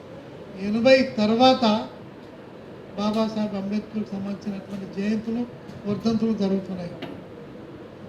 బాబాసాహెబ్ పేరు లేకుండా, ఆయన గురించి చర్చించకుండా, ఈవెన్ భారతీయ జనతా పార్టీ కూడా అంబేద్కర్ మాటలు లేకుండా ఇవాళ అధికారంలోకి వచ్చేటువంటి పరిస్థితి లేదు. దీనికి కారణం ఏంటంటే ఇవాళ ఈ అంబేద్కర్ సంబంధించినటువంటి బీసీ, ఎస్సీ, ఎస్టీ మైనార్టీల్లో ఏంటంటే ఎడ్యుకేషన్ శాతం పెరిగింది. వాళ్ళల్లో అందరూ కూడా ఆలోచించడం మొదలుపెట్టి ఇవాళ గాంధీ గురించి ఎవరు జయంతి వర్ధంతులు జరిపే పరిస్థితి లేదు. ఎందుకు జరిపే పరిస్థితి లేదు? గాంధీ పేరు చెప్తే ఎవడు ఓటేసే పరిస్థితి లేదు. ఈ సందర్భంగా ఇవాళ బహుజన లెఫ్ట్ పార్టీ కానీ బహుజన కమ్యూనిస్టు పార్టీ కానీ 2 పార్టీలు కలిసి పనిచేయాలనుకోవటము ఏదైతే ఉందో, ఈ దాదాపు 90% వీళ్ళ మధ్యలో ఐక్యత ఉంది. అందులో ఒకటేందనంటే మాలోజు వీరన్నకు సంబంధించింది. దాంట్లో ఏంటంటే సాయుధ పోరాటం కూడా ఉంది. ఎన్నికలు ఏవైతే ఉన్నాయో ఆ ఎన్నికలు ఎత్తుగడ అన్నారు, కానీ మాకు సంబంధించినంత వరకు ఎన్నికలు ఎత్తుగడ కాదు, ఎన్నికలే ప్రధానమైంది, సాయుధ పోరాటం లేదు. ఆ సాయుధ పోరాటాన్ని మేము ఎత్తేస్తున్నాము, విరమించుకుంటున్నామని బహుజన కమ్యూనిస్టు పార్టీకి సంబంధించిన నాయకత్వం మా దృష్టికి తీసుకురావటం జరిగింది. ఈ ఇద్దరు అది అట్లా ఎత్తేసిన తర్వాతనే ఇద్దరి మధ్య ఐక్యత వచ్చింది. ఈ ఐక్యత ఏంటంటే రానున్న కాలంలో కలిసి పనిచేస్తున్న క్రమంలో విలీనం కూడా జరగడానికి అవకాశం ఉంది. అందుకని వీరన్నకు సంబంధించినటువంటి ఆయన ఐడియాలజీ ఏదైతే ఉందో, ఈ ఐడియాలజీని ఇంప్లిమెంట్ చేయాలంటే మనం శక్తివంతంగా పనిచేసినప్పుడు మాత్రమే అది సాధ్యమవుతుంది. ఆ పని చేయకుండా ఖాళీ ఐడియాలో చెప్పుకుంటూ పోతే కుదరదు. ఇప్పటిదాకా సంజీవ్ చెప్పిండు బుద్ధుడు బుద్ధుడు బుద్ధుడు అనేది. బుద్ధుడు కూడా నేను ప్రవేశపెడుతున్నటువంటి ఆలోచన ఏదైతే ఉందో రానున్న కాలంలో దీన్ని మార్చొచ్చని కూడా ఆయన చెప్పడం జరిగింది. కాబట్టి ఇదేమి మత గ్రంథాలు చెప్పినట్టుగా ఈ పొల్లుకు పొల్లు ఈ అక్షరం ఉండాలని చెప్పేటువంటి పరిస్థితి కాదు. ఆయా పరిస్థితులను బట్టి ఆయా రకాలుగా మనం మార్చుకోవడానికి అవకాశం ఉంది. అందుచేత మనం ఏంటంటే భారత రాజ్యాంగం ప్రజాస్వామిక దినమంటున్నారు కదా, రాజ్యాంగ పరిరక్షణ ప్రజాస్వామ్యం. మేము భారత రాజ్యాంగాన్ని ఖచ్చితంగా నమ్ముతున్నాం. ఇవాళ ఏంటంటే డాక్టర్ బాబాసాహెబ్ అంబేద్కర్ కల్పించినటువంటి హక్కుల మూలాన్ని ఇవాళ దళితులు కానీ ఇతర వర్గాలు కానీ ఈ స్థాయికి రావడం అని అంటే ఆ రాజ్యాంగమే మూలం. కాబట్టి ఈ రాజ్యాంగం ద్వారానే రాజకీయ అధికారంలోకి రావాలని అనుకుంటున్నాము. పార్లమెంటరీ ప్రజాస్వామ్యంలోకి అడుగు పెడుతున్నాము. ఖచ్చితంగా మనం అందరం కూడా ఏంటంటే ఈ పార్లమెంటరీ ప్రజాస్వామ్యాన్ని నమ్మగలిగితేనే దాని నుంచి ముందుకు పోగలిగితేనే మనం విజయవంతం కావడానికి అవకాశం ఉంటుంది. ప్రజాస్వామ్యాన్ని భారత రాజ్యాంగం కల్పించినటువంటి హక్కుల ద్వారానే మనం ముందుకు పోగలుగుతాము. ఇవాళ ఏంటంటే ఎక్కడో మూలలో రహస్యంగా ఓటు వేయలేనటువంటి వ్యక్తులు సాయుధ పోరాటం చేయటం అనేది సాధ్యం కానటువంటి విషయం. కాబట్టి సాయుధ పోరాటం కాకుండా మనం ఓటు ద్వారానే రాజ్యాధికారాన్ని సాధించాలని మనం అనుకుంటున్నాము. కాబట్టి ఏంటంటే ఆ రాజ్యాధికారం దిశగా పోవాలంటే ఓటు అనే ఆయుధం ద్వారానే ముందుకు పోవాలని చెప్తూ సెలవు తీసుకుంటున్నాను. జై భీమ్, లాల్ సలాం. రాజ్యాంగ పరిరక్షణ దినంగా పాటించాలనే ఉద్దేశంతో పెట్టుకోవడం జరిగింది. అంటే కామ్రేడ్ మరోజ్ వీరన్న తీసుకొచ్చిన కులవర్గ పోరాటాలు ఇప్పటికీ అవసరం ఉంది. ఆ పోరాటాన్ని ఇంకా ఉధృతం చేపట్టాల్సిన అవసరం ఉంది. కులాన్ని విస్మరిస్తున్న వర్గ పోరాటం చేస్తున్న వాళ్ళు కులాన్ని కూడా తీసుకోవాల్సిన పరిస్థితికి నెట్టబడవలసిన అవసరం ఉంది. ఎందుకంటే వాళ్ళు కూడా తీసుకోవాలి. ఎందుకంటే ఈ దేశంలో మనం అవునన్నా కాదన్నా అది అడ్డంకిగా ఉన్నది. కాబట్టి ఆ కుల వర్గ పోరాటాల్ని మనం చేపట్టకుండా ఇండియాలో విప్లవాన్ని పరిపూర్తి చేసుకునే పరిస్థితి లేదు. కాబట్టి మనం అందరం కూడా అదేవిధంగా హిందూ మతోన్మాదానికి వ్యతిరేకంగా మనం ముందు నడవాలంటే మరి మనం కూడా ఈ బ్రాహ్మణిజానికి వ్యతిరేకంగా ప్రత్యామ్నాయంగా బహుజన సంస్కృతిని బహుజన పద్ధతుల్ని మనం ముందు తీసుకొచ్చి ఒక ఉద్యమాన్ని బలోపేతం చేసుకున్నప్పుడే కామ్రేడ్ మరోజ్ వీరన్నకు నిజమైన నివాళులు అర్పించిన వాళ్ళం అవుతాం. కాబట్టి ఆ పద్ధతిలో మరోజ్ వీరన్న ఏదైతే తీసుకొచ్చిండో రాజకీయాలు అయితే మనకు ముందు పెట్టిండో ఆ రాజకీయాలు ఈయాటికి కూడా రెలవెంట్గా ఉన్న పరిస్థితి ఉన్నది. కాబట్టి ఆ పోరాటాన్ని మనం ముందు తీసుకుపోవడానికి అందరూ కూడా సహకరించాలని, అదేవిధంగా చాలామంది ఈరోజు వచ్చారు. ఇంకా మాట్లాడటానికి ఒకరిద్దరు ఉన్నారు. ఇప్పుడే మాధవ కృష్ణారెడ్డి వచ్చిండు. మాధవ కృష్ణారెడ్డి గారు ఒక్క నిమిషం మాట్లాడాల్సిన కోరుతున్నాను. ఒక్క నిమిషం టైం అయిపోయింది. కానీ లక్ష్మీదేవి OPDR నాయకురాలు వారిని ఒక్క నిమిషం మాట్లాడవలసిన కోరుతున్నాను. ఏదైతే ఈరోజు కుల వర్గ జమిలి పోరాటం కోసం అహర్నిశలు కృషి చేసి అమరుడైనటువంటి కామ్రేడ్ మరోజ్ వీరన్నకి నిజమైన నివాళి అంటే ప్రతి ఒక్కరము ఇప్పుడు నా ముందు రాజ్యాంగాన్ని పరిరక్షించుకోవడంతో పాటు ఓటు అనే దాని దగ్గర మాట్లాడారు. అయితే మనం చేయాల్సింది ఏంటంటే మందు సీసాకి డబ్బుకి అమ్ముడుపోకుండా ప్రతి ఒక్కరము ఓటు వేసే విధంగా మనకున్నటువంటి శక్తులన్నిటినీ గనక మనం భావ రూపంలో ఐక్యత చేసినప్పుడు మాత్రమే, అంటే సాంస్కృతిక రూపంలో మన కల్చర్ ఏంది అనేటటువంటి ఓట్లు ఎందుకోసం అనేటటువంటిది, మన రాజ్యం ఎందుకు రావాలి అనుకుంటున్నాం, వీరన్న సాధించిన లక్ష్యం ఎందుకు కావాలనుకుంటున్నాం అనే దిశని మాత్రమే రెండు ముక్కల్లో మాట్లాడుకొని ఆయన యొక్క విషయాన్ని ప్రజల్లోకి తీసుకెళ్ళి ఎప్పుడైతే ఓట్లు సరైన పద్ధతిలో తీసుకొని వెళ్ళగలుగుతామో అప్పుడే చేయగలుగుతాం. అలాగే రాజ్యాంగాన్ని ప్రతి ఒక్కరం పరిరక్షించుకున్నప్పుడు మాత్రమే బాబాసాహెబ్ చేసినటువంటి ఏదైతే రాజ్యాంగం ఉందో ఆ రాజ్యాంగాన్ని మనం కాపాడుకోకపోతే ఈరోజు మనం చేసేటటువంటి దేనిని కూడా ఈరోజు మనిషిని మనిషిగా బ్రతికేటటువంటి అంశాన్ని మనుషులంగా మనం కోల్పోయేటటువంటి స్థితి వస్తుంది. కాబట్టి నిజమైన నివాళి అంటే మన రాజ్యాంగాన్ని కాపాడుకోవడంతో పాటు ఎలక్షన్స్లో మన యొక్క భావజాలాన్ని ప్రచారం చేసుకోవడమే అంతే ముఖ్యమని చెప్పి తెలియజేస్తూ ఈ అవకాశం ఇచ్చినటువంటి అధ్యక్ష వర్గానికి ఓపీడీఆర్ తరఫున మరొకసారి ధన్యవాదాలు తెలియజేస్తూ ముగిస్తున్నాను. Vote of thanks Venkanna Pasupula Venkanna garu దీన్ని బహుజన కమ్యూనిస్ట్ పార్టీ రాష్ట్ర నాయకులు ముగింపు ఓట్ ఆఫ్ థ్యాంక్స్ చెప్పాల్సిందిగా కోరుతున్నాను. రాష్ట్ర నలుగురు నుంచి కాబట్టి మారోజు వీరన్న 23వ వర్ధన్ సభకు వచ్చేసినటువంటి అందరికీ కూడా పేరు పేరున బహుజన కమ్యూనిస్ట్ పార్టీ రాష్ట్ర కమిటీ తరఫున ధన్యవాదాలు తెలియజేస్తూ ఈ కార్యక్రమాన్ని ఇంతటితో ముగిస్తున్నాం. హాయ్ వ్యూవర్స్, మ్యాప్ని లైక్ చేయండి, షేర్ చేయండి, సబ్స్క్రైబ్ చేయండి, కానీ బెల్ కొట్టడం మాత్రం మర్చిపోవద్దు.